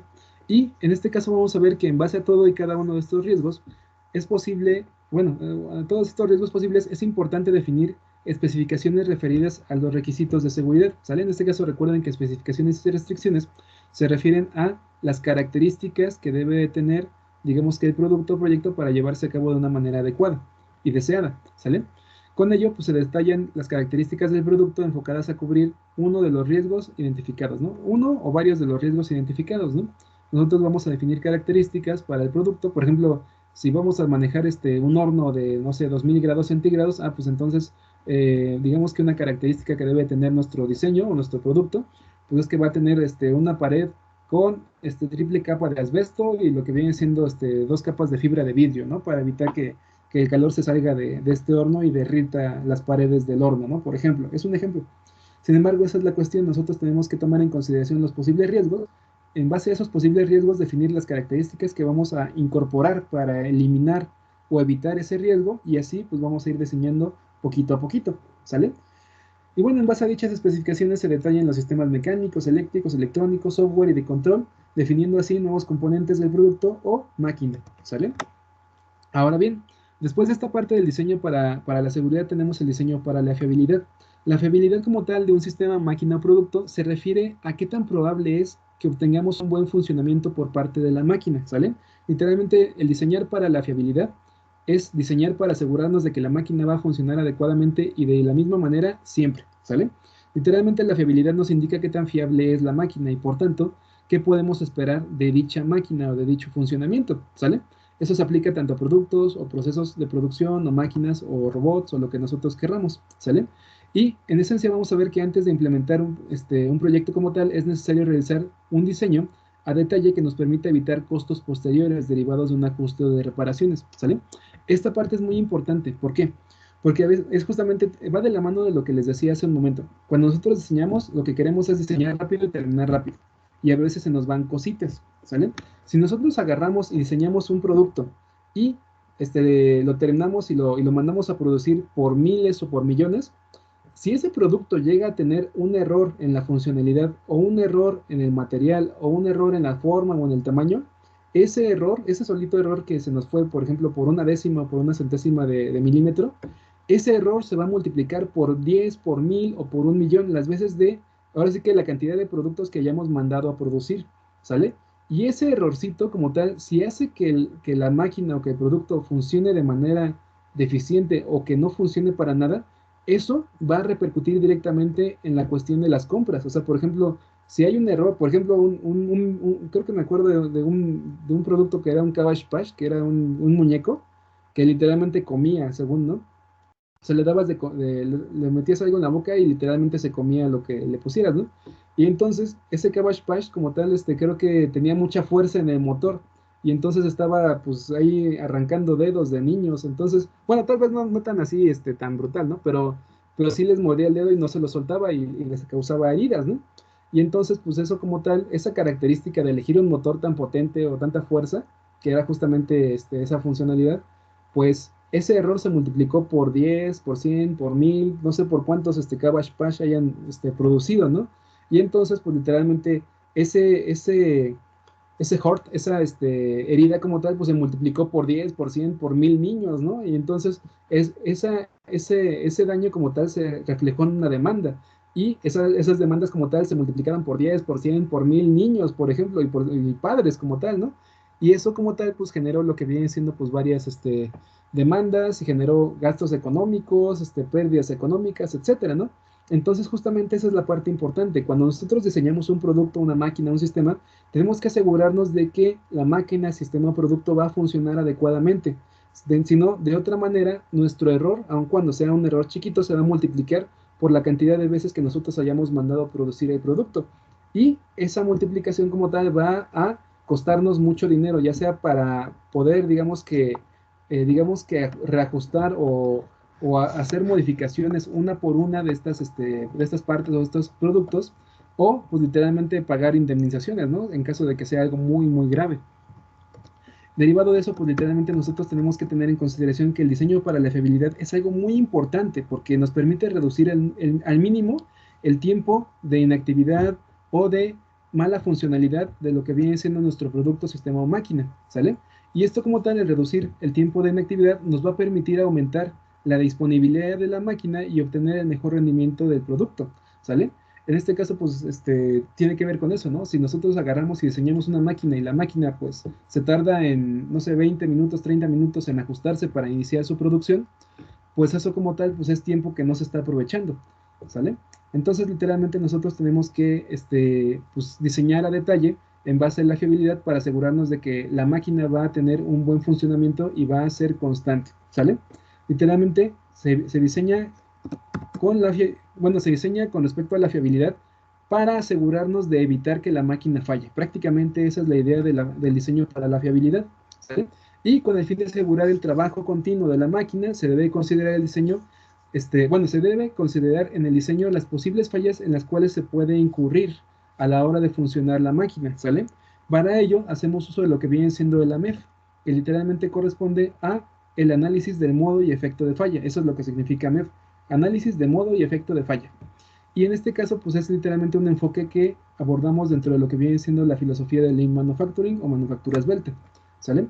El AMEF como tal, literalmente que dijimos que es el análisis del modo y efecto de falla, ¿sale? Y literalmente es un procedimiento que nos permite identificar fallas en productos, procesos y sistemas, ¿sale? En este caso también nos permite evaluar y clasificar de manera objetiva los efectos y causas de dichas fallas, o sea, identificamos de dónde viene la falla y qué genera la falla, ¿sale? O sea, qué efecto secundario genera la falla, ¿sale? Ello con el fin de evitar que ocurran estas fallas y tener un método de documentar todas las posibles fallas de un producto o de un sistema para contemplarlas, digamos que para un nuevo diseño o para nuevas máquinas, ¿sale? Literalmente esta documentación de la MEF pues es un documento dinámico que literalmente se está actualizando constantemente para estar, digamos que, actualizados sobre las posibilidades que podemos tener de que un producto o un sistema falle, ¿sale? En este caso, los resultados de la MEF consisten en identificar fallas o defectos antes de que estos ocurran. Literalmente esto nos permite reducir los costos por garantías o por, digamos que, reparaciones, por ejemplo. También nos permite incrementar la confiabilidad de los productos y servicios, reduce los tiempos de desperdicio y retrabajo, acorta el tiempo de desarrollo de nuevos productos o procesos. ¿Por qué? Porque al final de cuentas, ya teniendo una MEF, pues ya tenemos todas las características así ya documentadas que tenemos que tener en consideración a la hora de diseñar cierta cierto tipo de producto, cierto tipo de máquina, ¿sale? Además de eso, pues, nos permite documentar los conocimientos que obtenemos sobre los procesos que vamos desarrollando de diseño, incrementa la satisfacción del cliente y mantiene el know-how de la compañía. En este caso, el know-how pues, es el conocimiento interno de la empresa que se va generando con respecto a la marcha, ¿no? O sea, nosotros vamos haciendo muebles, haciendo, por ejemplo, sillas, y como nosotros vamos haciendo sillas, pues vamos aprendiendo, digamos que procesos y características que deben de estar en una silla o que no deben de estar en una silla para asegurarnos que va a funcionar adecuadamente. Eso es el know-how, es el conocimiento interno de la empresa. Ahora bien, en este caso vamos a ver que hay tres tipos de AMEF, ¿sale? Uno que es el SAMEF, que es el AMEF de sistema, el DAMEF, que es el AMEF de diseño, y el PAMEF, que es el AMEF de lo que vienen siendo procesos, ¿sale? En este caso, el SAMEF corresponde a lo que vienen siendo los elementos de montaje, como tornillos, que pueden ser estándar, milimétricos, o los niveles de voltaje y los formatos de datos, ¿sale? Miren, es que les voy a explicar en vez de estarles leyendo esta parte. En este caso, el AMEF de sistema literalmente tiene como objetivo asegurar que los dispositivos que van a conformar a todo el sistema sean compatibles entre sí, ¿sale? Para que literalmente puedan funcionar entre sí adecuadamente. Ese es el AMEF de sistema, literalmente asegura o busca identificar la compatibilidad entre dispositivos que conforman o que componen el sistema, ¿sale? Ahora, el DAMEF como tal hace referencia al AMEF de diseño, y en este caso lo que hace es reducir el riesgo por errores de diseño en un producto. O sea, literalmente corresponde a analizar si las tolerancias están bien, si las dimensiones, si los materiales, etcétera, ¿no? Y el PAMEF como tal hace referencia a un análisis del modo y efecto de falla de los procesos. O sea, literalmente tiene que revisar el proceso de manufactura, el proceso de producción, el proceso de una actividad, etcétera, para encontrar los riesgos o fallas posibles dentro de lo que viene siendo la fabricación de ese bien, de ese producto, de ese subproceso, digo, de ese subsistema, de ese componente o de esa parte, ¿sale? Entonces, literalmente, el SAMEF busca asegurar la compatibilidad entre partes del sistema, ¿sale? Por eso define, por ejemplo, la cuestión de los tornillos milimétricos estándar, los niveles de voltaje, los formatos de datos. Lo que viene siendo el DAMEF, que es el AMEF de diseño, se enfoca en las dimensiones para que sean compatibles entre los elementos de montaje, la selección de materiales, que sea correcta, etcétera, ¿no? Literalmente lo que hace es buscar fallas, ¿no? Por eso le pongo dimensiones no compatibles y selección de materiales incorrecta. Y el PAMEF como tal, pues literalmente se enfoca en los errores de selección de los procesos de fabricación debido a tolerancias y en la secuencia de producción. Por ejemplo, si nosotros queremos un barreno o un hoyo en un metal, que cuente con, por ejemplo, una tolerancia de 0.01 milímetros, por ejemplo, sería un error utilizar un corte por plasma, porque el plasma como tal es más caliente y literalmente ese calor excesivo deforma, digamos que el contorno del corte, y además se come mucho material. Entonces, para poder obtener lo que vienen siendo tolerancias muy chiquitas, es mejor hacer uso de un corte por agua para que sea más preciso, ¿sale? Entonces, esa es la cuestión que maneja lo que viene siendo el PAMEF, ¿sale? Y bueno, como tal, aquí les desgloso lo que viene siendo cada AMEF, ¿no? O sea, el AMEF de diseño se usa para analizar componentes de diseño, se enfoca hacia los modos y efecto de falla asociados a las funcionalidades de un componente causado por el mal diseño, ¿sale? Evalúa subsistemas de producto o servicio y se realiza cuando el diseño aún está en planos. El AMEF del proceso, el PAMEF como tal, se usa para analizar los procesos de manufactura o servicios, ¿sale? Se enfoca en hallar los riesgos o la incapacidad de cumplir con las expectativas del cliente. Los modos de falla pueden derivar de causas identificadas en el AMEF de diseño. En este caso aquí podemos encontrar errores de diseño también que se nos hayan pasado. Y además se evalúa cada paso del proceso de producción para que aseguremos que la manufactura del producto final se lleve de manera adecuada. Además, se usa en el análisis de procesos y transiciones, ¿sale? Y además de esto, pues vamos a tener el AMEF de sistema, ¿sale? El AMEF de sistema, el AMEF, en este caso el AMEF de sistema tiene por función identificar las posibles fallas que puedan tener nuestros diseños antes de producirse. En este caso, es una herramienta que corrige el diseño antes de su producción para corregir y evitar pérdidas económicas, ¿sale? Y en este caso, pues les dejo adjunto, pues literalmente un documento donde indican justamente los pasos a seguir para llevar a cabo una MEF, que en este caso pues son estos, ¿sale? Literalmente son referencias de lectura que les pueden servir en un futuro cercano o distante, ¿sale? Ok, además de esto, pues tenemos lo que viene siendo el diseño para el medio ambiente, ¿sale? Digo, no les estoy preguntando si hay dudas o preguntas porque tenemos que terminar esto hoy, ¿sale? Entonces vamos a irnos bien de volada. O muy bien, en este caso el diseño para el medio ambiente pues tiene que ver con lo que viene siendo el diseño que nosotros debemos de llevar a cabo en la selección de materiales, de maquinaria, de procesos y demás, para asegurarnos de que el desarrollar dichos productos no contamine de más, ¿sale? Literalmente para evitar que la producción de productos genere contaminación, ¿sale? Y en este caso vamos a ver justamente que el diseño para el medio ambiente se fundamenta mucho en una característica muy interesante, que es que el diseño para el medio ambiente nos indica que debemos de diseñar las partes de un producto para que cuando ese producto deje de funcionar, para que cuando ese producto sea desechado, pues no desechemos todo, sino que literalmente retomemos o reutilicemos algunas de sus partes para otro propósito, para otra función u otro uso, ¿sale? Y es por eso que nosotros tenemos aquí que el diseño enfocado al cuidado del medio ambiente integra el concepto de ecosistema industrial. Esta parte de ecosistema industrial justamente tiene que ver con, bueno, se refiere a los ciclos de vida de un producto, ¿sale? Literalmente indica que al terminarse el ciclo de vida de un producto, las partes que conforman a ese producto pueden ser parte de nuevos productos, ¿sale? O sea, literalmente es como si agarráramos y desmanteláramos nuestro coche y formáramos una motocicleta, por ejemplo, ¿no? O una podadora o algo así. Eso es a lo que corresponde a lo que viene siendo el diseño para el medio ambiente. Prevé que cuando nosotros terminamos de usar, digamos que un producto en sí, las partes de ese producto pueden volverse partes de un producto nuevo o pueden usarse, digamos que de manera individual para otro tipo de funcionalidades, ¿sale? Y en este caso vamos a ver que al momento de diseñar un nuevo producto se debe contemplar los múltiples ciclos de vida que este producto o que las partes de ese producto va a tener con la finalidad de reducir justamente el impacto ambiental, ¿sale? Esa como tal es la idea del diseño para el medio ambiente enfocado al ciclo de vida del producto, ¿sale? Los nuevos productos en esencia que se vayan a generar de las partes que tomamos del producto que ya no sirve, pues no deben de provocar incrementos en el tiempo de desarrollo de un nuevo producto. Es decir, literalmente no sería agarrar y retomar las partes y fundirlas y volverlo a ensamblar, ¿no?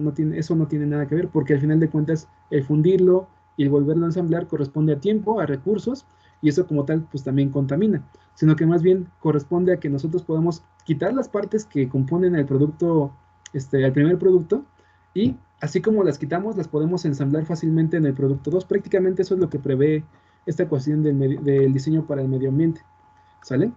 Y pues literalmente esa es la forma en la que nosotros tenemos en consideración este diseño para el medio ambiente. Por ejemplo, tenemos un sistema de rehabilitación muscular, por ejemplo, que corresponde a lo que viene siendo un motor, lo que viene siendo una férula o una estructura mecánica y lo que viene siendo el soporte, por ejemplo. Y entonces, literalmente las partes que componen a este sistema de rehabilitación, digamos que cuando deje de funcionar este sistema de rehabilitación, lo desarmamos y literalmente la férula, pues, bueno, la estructura que correspondía al soporte del brazo, pues se vuelve una férula, ¿no? Para inmovilizar el brazo de una persona cuando se haya lastimado, por ejemplo.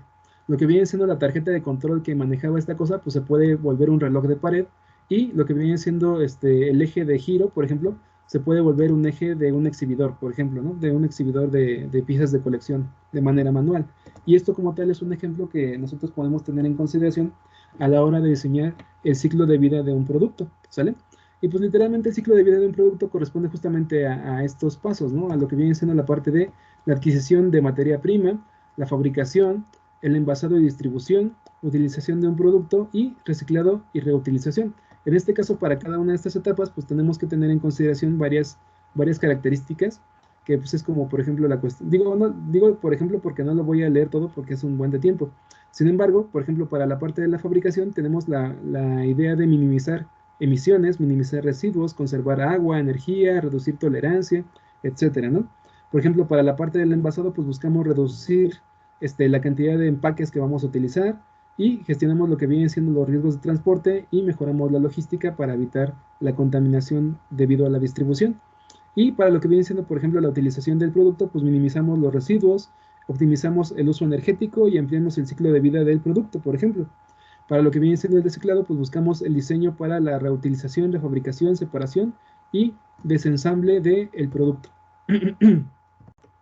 ¿Sale? Y bueno, en esencia, para el diseño, enfocándonos en el diseño del medio ambiente, pues el diseño del medio ambiente se realiza en cada una de las siguientes actividades relacionadas con el desarrollo del producto, que es lo que acabo de mostrarles aquí, ¿sale? Que es el diseño del producto, el diseño del proceso productivo, la gestión del flujo de materiales, gestión de la cadena de suministros, la gestión de ventas, el servicio de mantenimiento y recuperación de materiales la recuperación es cuando literalmente la máquina deja de servir y los desarmamos para poder utilizarlos luego nuevamente. Ay, caray. Ok. Al momento de diseñar productos se debe tomar en cuenta lo que vienen siendo los factores ambientales del uso de materiales, consumo de energía, prevención de contaminación y residuos sólidos. ¿Sale? Literalmente la idea como tal es tener en consideración todos estos aspectos a la hora de diseñar para evitar contaminación del medio ambiente. ¿Sale? Y bueno, en este caso, pues literalmente al buscar componentes que puedan ser reutilizados, se requiere que dichos componentes se puedan desensamblar fácilmente para evitar excesos de tiempo y utilizar, por ejemplo, maquinarias o esmeriles y demás, ¿no? Entonces, para eso, pues también podemos hacer uso de lo que viene siendo el DFD, el DFS y el DFR. El Design for Disassembly, el diseño para el desensamble, el diseño para el servicio y el diseño para la refabricación. ¿Sale? Y bueno, en este caso, pues el diseño del proceso productivo pues tiene que ver mucho con esta cuestión de los ciclos de producción y ciclos de vida del producto. ¿Para qué? Para que literalmente podamos analizar comparativamente la efectividad, los posibles impactos ambientales y lo que vienen siendo las tecnologías empleadas al momento de desarrollar y manufacturar un producto. ¿Sale? En este caso, la cadena de suministro se refiere a todos los procesos requeridos para obtener la materia prima, que en este caso pues es la excavación, lo que viene siendo la agricultura, etcétera, ¿no? Y justamente cómo contaminan esas partes. Y la parte de la gestión de ventas y envasados, pues literalmente tiene que ver con seleccionar pues, el tipo de material que vamos a utilizar para evitar para llevar a cabo el menor impacto posible a nivel ambiental, minimizar el material empleado, evitar el sobreenvasado. Hay cosas que tienen 3, 4 empaques al mismo tiempo. Uso de materiales biodegradables, el uso de la mayor cantidad de material reciclado y reducir la presencia de sustancias nocivas en envases y tintas. ¿Sale? Y además de esto vamos a tener lo que viene siendo el diseño para la ergonomía. El diseño para la ergonomía es una parte muy importante y bastante interesante de esta cuestión del diseño o el diseño de detalle de los sistemas y productos, ¿sale? En esencia la palabra ergonomía proviene de la palabra griega ergos, que significa trabajo, y también de la palabra nomos, que significa leyes, ¿sale? En este caso la palabra ergonomía, si nosotros consideramos lo que vienen siendo sus raíces latinas, pues tiene que ver, sus raíces griegas, tiene que ver con, digamos que las leyes del trabajo, por así llamarlo, eso es lo que significa. Las leyes naturales que rigen el trabajo corresponde justamente a la palabra ergonomía. Y la ergonomía hace referencia a la forma natural de hacer algún trabajo sin forzarlo, ¿sale? En este caso, pues literalmente enfocándose principalmente en las posiciones que adopta el cuerpo humano a la hora de llevar a cabo una actividad sin desgastarse, ¿sale? Esa es la parte más importante de lo que viene siendo la ergonomía.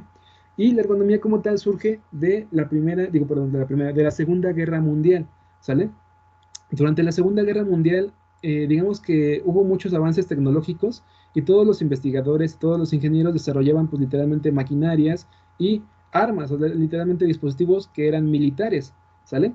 Sin embargo, durante esta etapa como tal, los científicos desarrollaban máquinas muy complejas que literalmente iban en contra de las posiciones y formas de movimiento naturales de los soldados o de las personas. Y justamente esto, el hecho de que fueran tan complejas y tan incómodas, hacía que los soldados y que los operarios de estas máquinas pues se desgastaran al tratar de usarlas, ¿no? Generaba un desgaste excesivo, cansancio excesivo, estrés de los usuarios, etcétera. Y pues al final de cuentas, pues las máquinas no servían sin la persona, ¿sale? Desde ese momento se comenzó a considerar al factor humano como parte del diseño de estos artefactos y en general de artefactos en general, ¿no? O sea, no nada más de herramientas y de máquinas, sino que también lo que viene siendo pues, casi cualquier cosa que nosotros tengamos hoy en la actualidad. Literalmente el factor humano es una característica muy importante a la hora de diseñar, ¿sale? Y entonces del uso militar, estos conocimientos fueron trasladados a la industria privada y aplicados a productos y sistemas para reforzar la seguridad de los usuarios e incrementar la productividad de sus procesos, ¿sale? O sea, literalmente después de la Segunda Guerra Mundial, esta cuestión de diseñar para que fuera más fácil para el usuario trabajar con esta máquina o para trabajar con esta herramienta fue una de las principales vertientes o una de las principales guías a la hora de desarrollar nuevos productos, ¿sale? La ergonomía desde ese momento en adelante se dedicó al estudio del impacto de los factores humanos en el diseño de productos y sistemas, ¿sale? Esa fue la parte interesante de generar justamente esta cuestión de la ergonomía. Y la ergonomía actualmente es conocida como la ciencia del bienestar y el confort, ¿sale? La ergonomía como tal es el conjunto de técnicas cuyo objetivo es adecuar el trabajo al trabajador, ¿sale? Es decir, busca hacer compatibles los procesos a las necesidades y capacidades del usuario que va a operar la máquina o que va a operar la producción o que va a operar la herramienta, ¿sale? Transforma o adecua el trabajo al trabajador, ¿sale? Literalmente es eso. Y pues literal, la idea como tal es no exigirle al trabajador adecuarse a las necesidades del trabajo, sino que todo lo contrario, buscamos que el trabajo sea sencillo para el usuario y por lo tanto adaptamos el trabajo al trabajador, ¿sale? En ergonomía, cuando se habla del trabajo, se refiere al desempeño de cualquier función, tarea o actividad llevada a cabo por alguna persona o grupo de personas, ¿sale? Por lo tanto, si un producto o sistema se destina para el uso humano, entonces los diseños de estos deberán basarse justamente en las características físicas, mecánicas y pues de todo tipo de nuestros usuarios, ¿sale? ¿Por qué? Porque al final de cuentas nosotros, bueno, ninguna persona en este mundo es igual, ¿no? O sea, todos tenemos capacidades diferentes físicas, mentales, espirituales, no, eso no, nadie vuela, pero en esencia como tal tenemos lo que vienen siendo diferentes capacidades físicas y mentales y justamente dependiendo de estas capacidades físicas y mentales tenemos que diseñar las características de nuestras máquinas y productos para que sea fácil para el usuario llevar a cabo dicha tarea, ¿sale? Y bueno, en esencia como tal el diseño ergonómico es llamado también diseño centrado en el usuario y busca optimizar la eficiencia y eficacia del uso de productos o sistemas por parte de los usuarios, ¿sale? En esencia vamos a ver que el diseño ergonómico se basa en tres principios fundamentales. Uno, se deben recoger datos sobre las tareas que se realizan a través del producto y cómo el usuario puede realizarlas, ¿sale? Después, se debe realizar una medición empírica del uso real que le va a dar el usuario a dicho producto y esto se hace a través de prototipos. Y literalmente el punto 3 es realizar de forma iterativa las fases del diseño para modificar configuraciones y parámetros del producto o del sistema que vayamos a producir o diseñar, ¿sale? Y bueno, en este caso pues vamos a ver que de acuerdo a la AIE, que es literalmente la Asociación Internacional de Ergonomía, la siguiente clasificación más común para los diferentes factores que afectan a los seres humanos al momento de desarrollar alguna tarea, actividad o función, ¿sale? La primera es literalmente la postura del cuerpo, o sea, la postura del cuerpo y el movimiento del cuerpo es literalmente algo importante a la hora de diseñar, ¿sale? Y literalmente tenemos que preguntarnos, ¿el usuario cómo va a estar? ¿Va a estar sentado? ¿Va a estar parado? ¿Va a estar levantado? ¿Va a empujar? ¿Va a sostener? Etcétera, ¿sale? El 2 literalmente corresponde a factores ambientales, tales como el ruido, la vibración, la iluminación, el clima. Realmente estos factores, ¿cómo pueden afectar a nuestro usuario? ¿Sale? 3. Factores de información y operación, los cuales pueden ser percibidos a través de sentidos como son sonidos, temperaturas, controles y su relación con su disposición. ¿Sale? Literalmente cómo tienen que estar distribuidos digamos que los controles para que el usuario pueda llevar a cabo su función de manera correcta y sin desgastarse, por ejemplo. Y la 4 tiene que ver con lo que vienen siendo tareas y trabajos de tal manera que sean los apropiados a las habilidades y capacitación de los usuarios al igual de interesantes. Bueno, en este caso literalmente tiene que ver con que las tareas y trabajos sean apropiados para las habilidades y capacidades del usuario. Literalmente esa es la idea, ¿sale? Y bueno, aquí como tal, pues les puse una imagen de cómo es, digamos que la cuestión ergonómica, ¿no? Las cosas que toma en consideración, la posición y distribución, la postura, digamos que la forma en la que va a interactuar con la máquina, etcétera, ¿no? También lo que vienen siendo los mouse ergonómicos, pues también tienen formas y tamaños que nos permiten, digamos que acoplar fácilmente la mano o la forma de la mano a lo que viene siendo la forma del dispositivo, ¿sale? Y bueno, además de esto, pues también tenemos lo que viene siendo el diseño para el ensamble, ¿sale? El diseño para el ensamble, también conocido como DFA, Design for Assembly, literalmente es un proceso de mejora del diseño que se basa en la funcionalidad del producto, simplificación de los procesos de ensamble y reducción de costos de ensamble. Literalmente la idea es diseñar las partes del producto para que sean fácilmente ensamblables, ¿sale? Esa como tal sería la idea. Literalmente se busca simplificar el proceso de ensamble a través del diseño del producto y con ello permitir reducción de costos de producción. Literalmente en este caso tenemos que tener en consideración lo que viene siendo la cuestión de los errores y retrabajos a la hora de ensamblar, ¿sale? ¿Para qué? Para evitar que se den, o sea, literalmente para evitar que haya errores en el ensamble y asegurarnos de tener un flujo de producción óptimo, ¿sale? En este caso vamos a ver que el Design for Assembly o el DFA es una metodología que se enfoca en las tres posibles formas en las cuales nosotros podemos llevar a cabo un ensamble, ¿sale? Literalmente podemos ensamblar de manera manual, de manera automática o a través de un ensamble robótico, ¿sale? Y en este caso, pues vamos a ver justamente que cada tipo de ensamble se lleva a cabo con características propias. Por ejemplo, en este caso, la cuestión del ensamble manual corresponde a que las partes del producto se envían a mesas de trabajo donde los trabajadores lo toman con la mano y ensamblan manualmente sus productos o los componentes del producto, ¿sale? En esta parte las herramientas manuales son las más utilizadas, lo que vienen siendo destornilladores, llaves Allen, llaves españolas, etcétera, ¿no? Y en este caso, pues literalmente, pues los trabajadores tienen que llevar a cabo pues, el ensamble todo por sí mismos, ¿no? En este caso, aunque el ensamble manual es el más flexible de todos y el más adaptable, porque al final de cuentas el trabajador puede tomar decisiones y ensamblar de maneras diferentes, usualmente este ensamble manual tiene una desventaja muy grande y es el hecho de que pues literalmente cuenta con un límite de trabajo por día, ¿sale? Literalmente la cantidad de productos que un trabajador manual puede ensamblar pues son muy chicos, ¿no? Y además de eso, pues contamos, ¿por qué? Digo, ¿por qué son chicos? Pues porque al final de cuentas los trabajadores tienen que comer, tienen que dormir, tienen que ir a descansar a sus casas, etcétera, ¿no? Entonces, pues literalmente eso corresponde a que hay tiempos en los que literalmente no se está ensamblando producto, ¿no? Digamos que es una forma de ponerlo. Y entonces, literalmente, los costos, además de ser una producción baja, los costos laborales son muy altos por la cuestión de los impuestos y demás. Entonces, el costo por el ensamble manual llega a ser muy costoso. Ahora, además del ensamble manual, tenemos el ensamble automático. Y este se caracteriza principalmente porque la maquinaria es la que ensambla los productos. Sin embargo, tenemos que tener en consideración que la maquinaria como tal es una maquinaria hecha a la medida, ¿sale? Que va a ensamblar solamente un solo tipo de producto, un producto en específico y no más, ¿sale? Esto como tal corresponde justamente a, por ejemplo, agarrar y hacer una máquina que ensamble 3 piezas de un producto y ya. Y si nosotros cambiamos de producto, nunca más vamos a poder utilizar esa máquina, ¿sale? Nada más puede hacer ese producto y ya. Y literalmente vamos a ver que este ensamblaje automático pues requiere de una gran inversión inicial, pero a la larga el costo de producción se reduce para lotes grandes, ¿sale?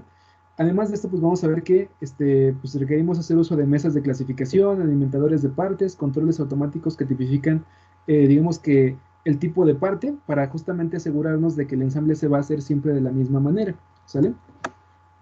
Además del ensamble automático, vamos a tener también lo que viene siendo el ensamble robótico, ¿sale? Literalmente el ensamble robótico incorpora el uso de sistemas robóticos en el ensamble de nuestros productos y puede ser desde el uso de un solo robot hasta una celda de ensamblaje multiestación de tipo robótica, ¿sale? En este caso, pues literalmente todas las actividades como tal van a ser controladas y coordinadas por un PLC o por una o por una computadora que va a controlar todo el flujo de instrucciones. Y este tipo de ensamble tiene digamos que igualmente que el ensamblaje automático, un gran costo o una gran inversión inicial, ¿sale? Sin embargo, digamos que igual tiene la misma ventaja, ¿no? Que para lotes grandes puede ser bastante viable económicamente y además tiene la ventaja de que puede ser adaptable, o sea, literalmente el ensamblaje robótico se puede reprogramar y adaptarse a un producto, se reprograma otra vez, se adapta a otro, se reprograma otra vez, se adapta a otro. Entonces, literalmente esa es la ventaja del ensamblaje robótico, ¿sale? Ahora, digamos que para llevar a cabo estos ensambles manual, lo que viene siendo automático y robótico, tenemos directrices, ¿sale? En este caso, cada uno de los tipos de ensamble tiene sus criterios y directrices que literalmente identifican justamente las características en las cuales vamos a llevar a cabo este ensamble, ¿sale? Por ejemplo, las directrices del diseño para el ensamble manual literalmente buscan eliminar la necesidad de que los trabajadores estén ajustando o tomando decisiones, ¿sale? O sea, literalmente tenemos que asegurarnos de que solamente haya una sola forma de que se ensamble el producto, ¿sale? Si el trabajador manual tiene que estar viendo cómo se ensambla o tiene que andar ahí jugando para poder ensamblarlo, eso está mal, ¿sale? Además de eso, tenemos que garantizar la accesibilidad y la visibilidad de las piezas. Tenemos que eliminar la necesidad de herramientas de montaje y medidores y tenemos que minimizar el uso de partes especiales, ¿sale? Mientras más partes estándar tenga, digamos que el producto, pues es más sencillo ensamblarlo, ¿sale? Y además de eso, pues minimizar el número de partes. ¿Para qué? Para que igual sea mucho más fluido el trabajo y se ensamble mucho más fácilmente, ¿sale? Para lo que viene siendo el diseño del ensamble automático, las directrices principalmente se enfocan en reducir el número de componentes diferentes, considerando si se debe mover la parte, si la parte debe ser aislada de otras partes a nivel eléctrico, mecánico, térmico, etcétera, y si la parte debe separarse o para permitir el ensamble, por ejemplo, ¿no? Además de eso, tenemos que utilizar las características de autoalineación y autolocalización para que literalmente la parte le llegue siempre, digamos que en la misma forma, en la misma posición y en la misma inclinación, por ejemplo, ¿no? Evitar el uso de tornillos y pernos, porque al final de cuentas el uso de tornillos y pernos lo hace más difícil, ¿sale? Usar las partes más largas y rígidas como la base para el ensamble, ¿sale? Esto es principalmente con respecto a la parte de la geometría que tenemos que diseñar para que un sistema, una máquina, ensamble automáticamente un producto, ¿sale?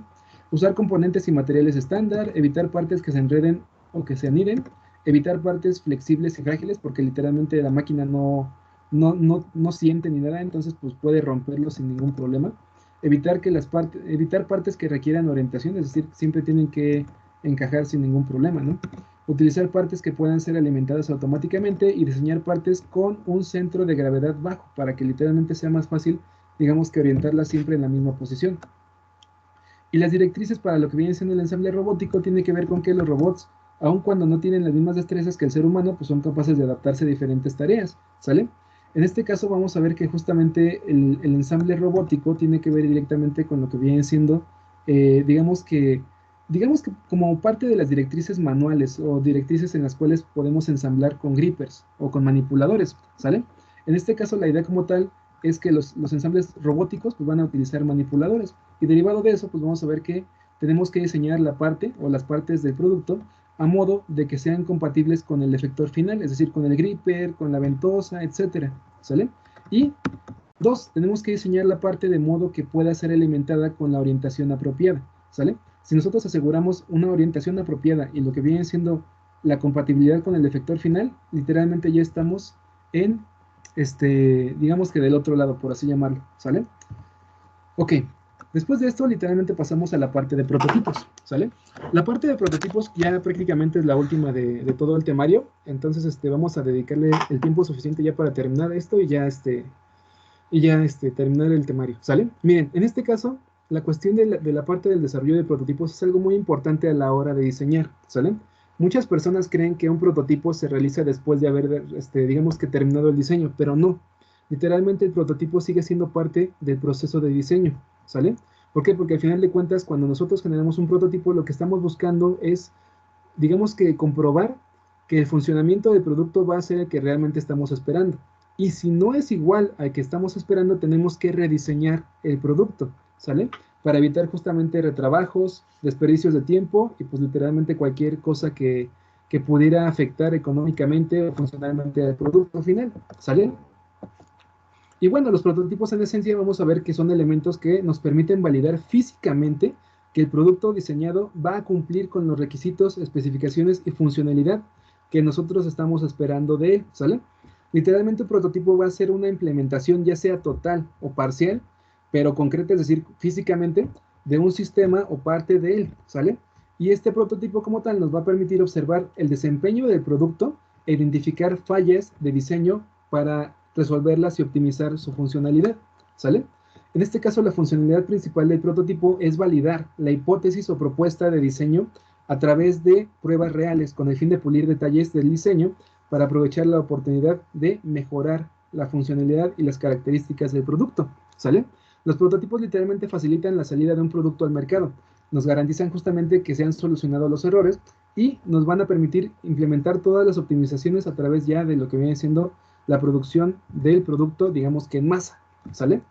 En este caso, los prototipos forman parte del proceso de diseño, ya que después de generar un prototipo se realizan pruebas y surgirán errores e ideas nuevas que se pueden implementar para mejorar el desempeño del producto, ¿sale?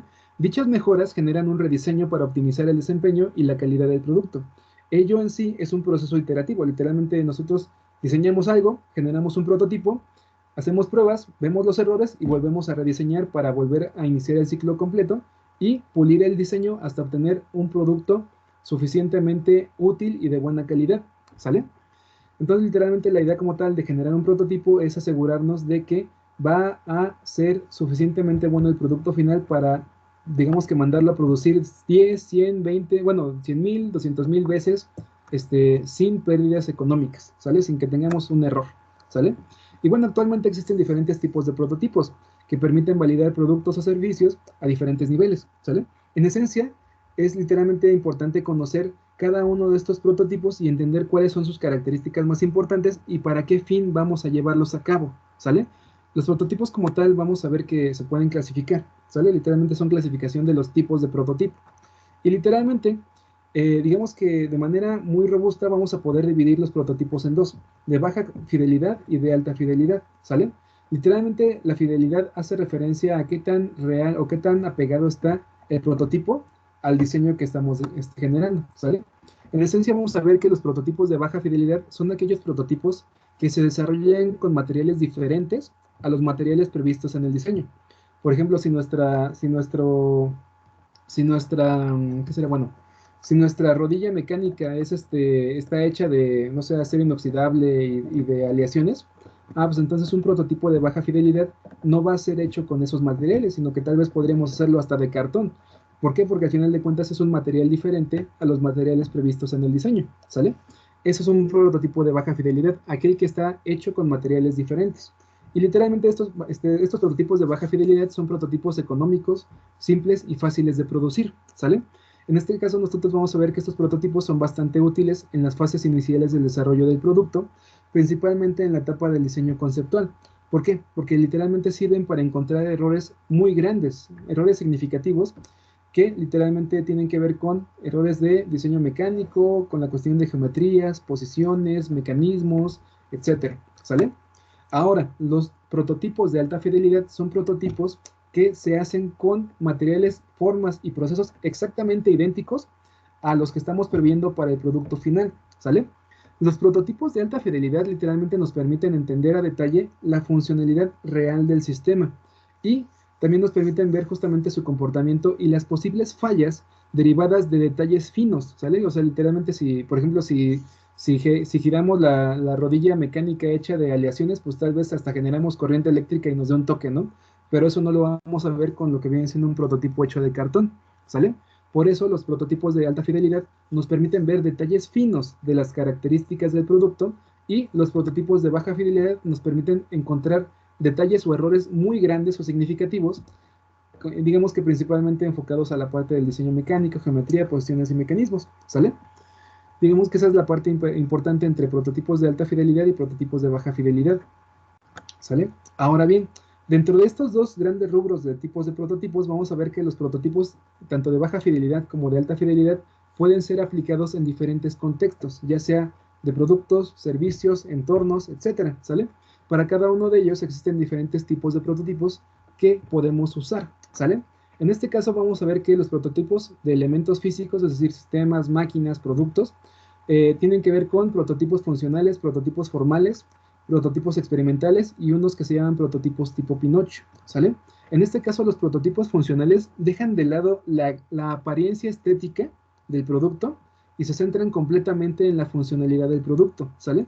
En este caso pueden realizarse de manera tosca, desde etapas tempranas o ir evolucionando con el tiempo.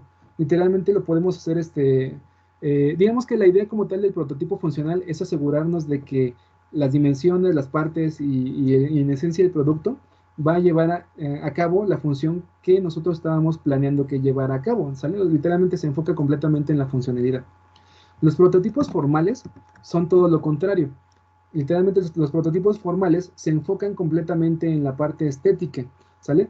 Literalmente busca una representación formal que puede ayudar como un estímulo visual acerca de cómo el usuario va a reaccionar al prototipo o al producto en este caso, ¿sale? Literalmente se enfoca en el cómo se ven. El prototipo experimental literalmente es el más divertido de todos. ¿Por qué? Porque al final de cuentas, este prototipo experimental permite que el equipo de desarrollo y el equipo de diseño entre en un modo de exploración, ¿sale? Literalmente busca generar información y entender y pensar de manera diferente y generar aprendizaje, ¿sale?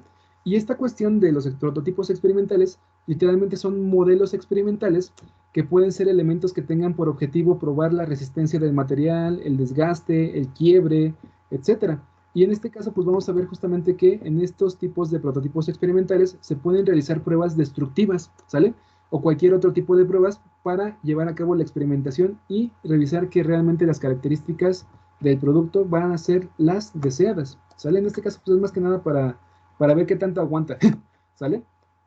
Y los prototipos tipo Pinocho literalmente sirven o son prototipos que sirven como un elemento físico para estimular el juego de roles, ¿sale? Literalmente es como jugar con el producto para ver cómo podríamos usarlo, por así llamarlo.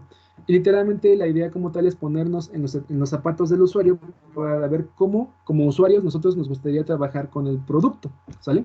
Y literalmente nos permiten identificar cómo el usuario final desea interactuar con el producto y literalmente esta parte del prototipo tipo Pinocho también forma parte del diseño ergonómico, ¿sale? Además de esto, pues tenemos lo que vienen siendo prototipos de servicios, ¿no? La parte de storyboard, narrativos, juegos de roles, rutas de cliente y mapas de experiencia, maquetas toscas y realidad virtual, pero literalmente esta parte pues ya no se va a alcanzar a ver, ¿no? O sea, no, digo, esto como tal no viene en el examen, ¿sale? Digo, la parte de los storyboards y todo esto no, pero lo que vienen siendo los prototipos tipo Pinocho, lo que viene siendo el prototipo experimental, funcional y formal, sí viene en el examen, ¿sale? Y bueno, nada más como para terminar esta parte, nosotros podemos hacer uso o podemos desarrollar lo que vienen siendo prototipos a través de diferentes tecnologías, ¿sale? En este caso, las diferentes tecnologías tienen que ver con lo que viene siendo la parte de impresión 3D, el corte láser, el fresado CNC, etcétera, ¿sale? Literalmente la idea como tal es justamente ver cómo desarrollar los prototipos, ¿no? Bueno, antes de pasar a cómo se llevan a cabo los prototipos, vamos a ver cómo los proponemos, ¿sale? Literalmente esto tiene que ver con la generación de prototipos. Y literalmente en este caso vamos a ver que en los negocios siempre es de vital importancia crear valor, ¿no? Para poder crear valor es importante validar la idea lo antes posible. Entonces, cuando una idea se lleva a cabo, pues literalmente tenemos que asegurarnos de que el cliente va a aceptarla, ¿no? Que literalmente vamos a tener una retroalimentación de realmente cómo lo está experimentando el cliente. Para ello es que nosotros utilizamos los prototipos, ¿sale? Y con la finalidad de desarrollar un prototipo adecuado que nos brinde información con respecto a su aceptación y su uso y su funcionalidad, es importante, digamos que elegir adecuadamente nuestro prototipo, ¿sale? Para ello, pues literalmente tenemos que llevar a cabo estos pasos del prototipado, ¿sale? Déjenme terminar tantito y ya con esto terminamos todo, ¿sale? Lo más importante es comprender el propósito del prototipo. Lo primero es entender para qué vamos a hacer el prototipo, qué queremos generar y para qué vamos a llevar a cabo el producto o el prototipo en este caso, ¿no? ¿Qué es lo que estamos esperando obtener o visualizar? ¿Sale? Después tenemos que definir el tipo de prototipo que vamos a desarrollar. En este caso vamos a ver justamente que comprender cuál es el propósito del prototipo nos permite elegir uno de los prototipos visto anteriormente, ¿no? Esto nos permite definir el nivel de detalle que requerimos, si queremos un prototipo de alta fidelidad o de baja fidelidad, ¿sale? Bien, si vamos a querer jugar, bueno, experimentar el juego de roles, si queremos una representación gráfica, si queremos revisar que el prototipo va a ser funcional o qué onda, ¿sale? Entonces, literalmente aquí tenemos que definir qué tipo de prototipo vamos a elegir.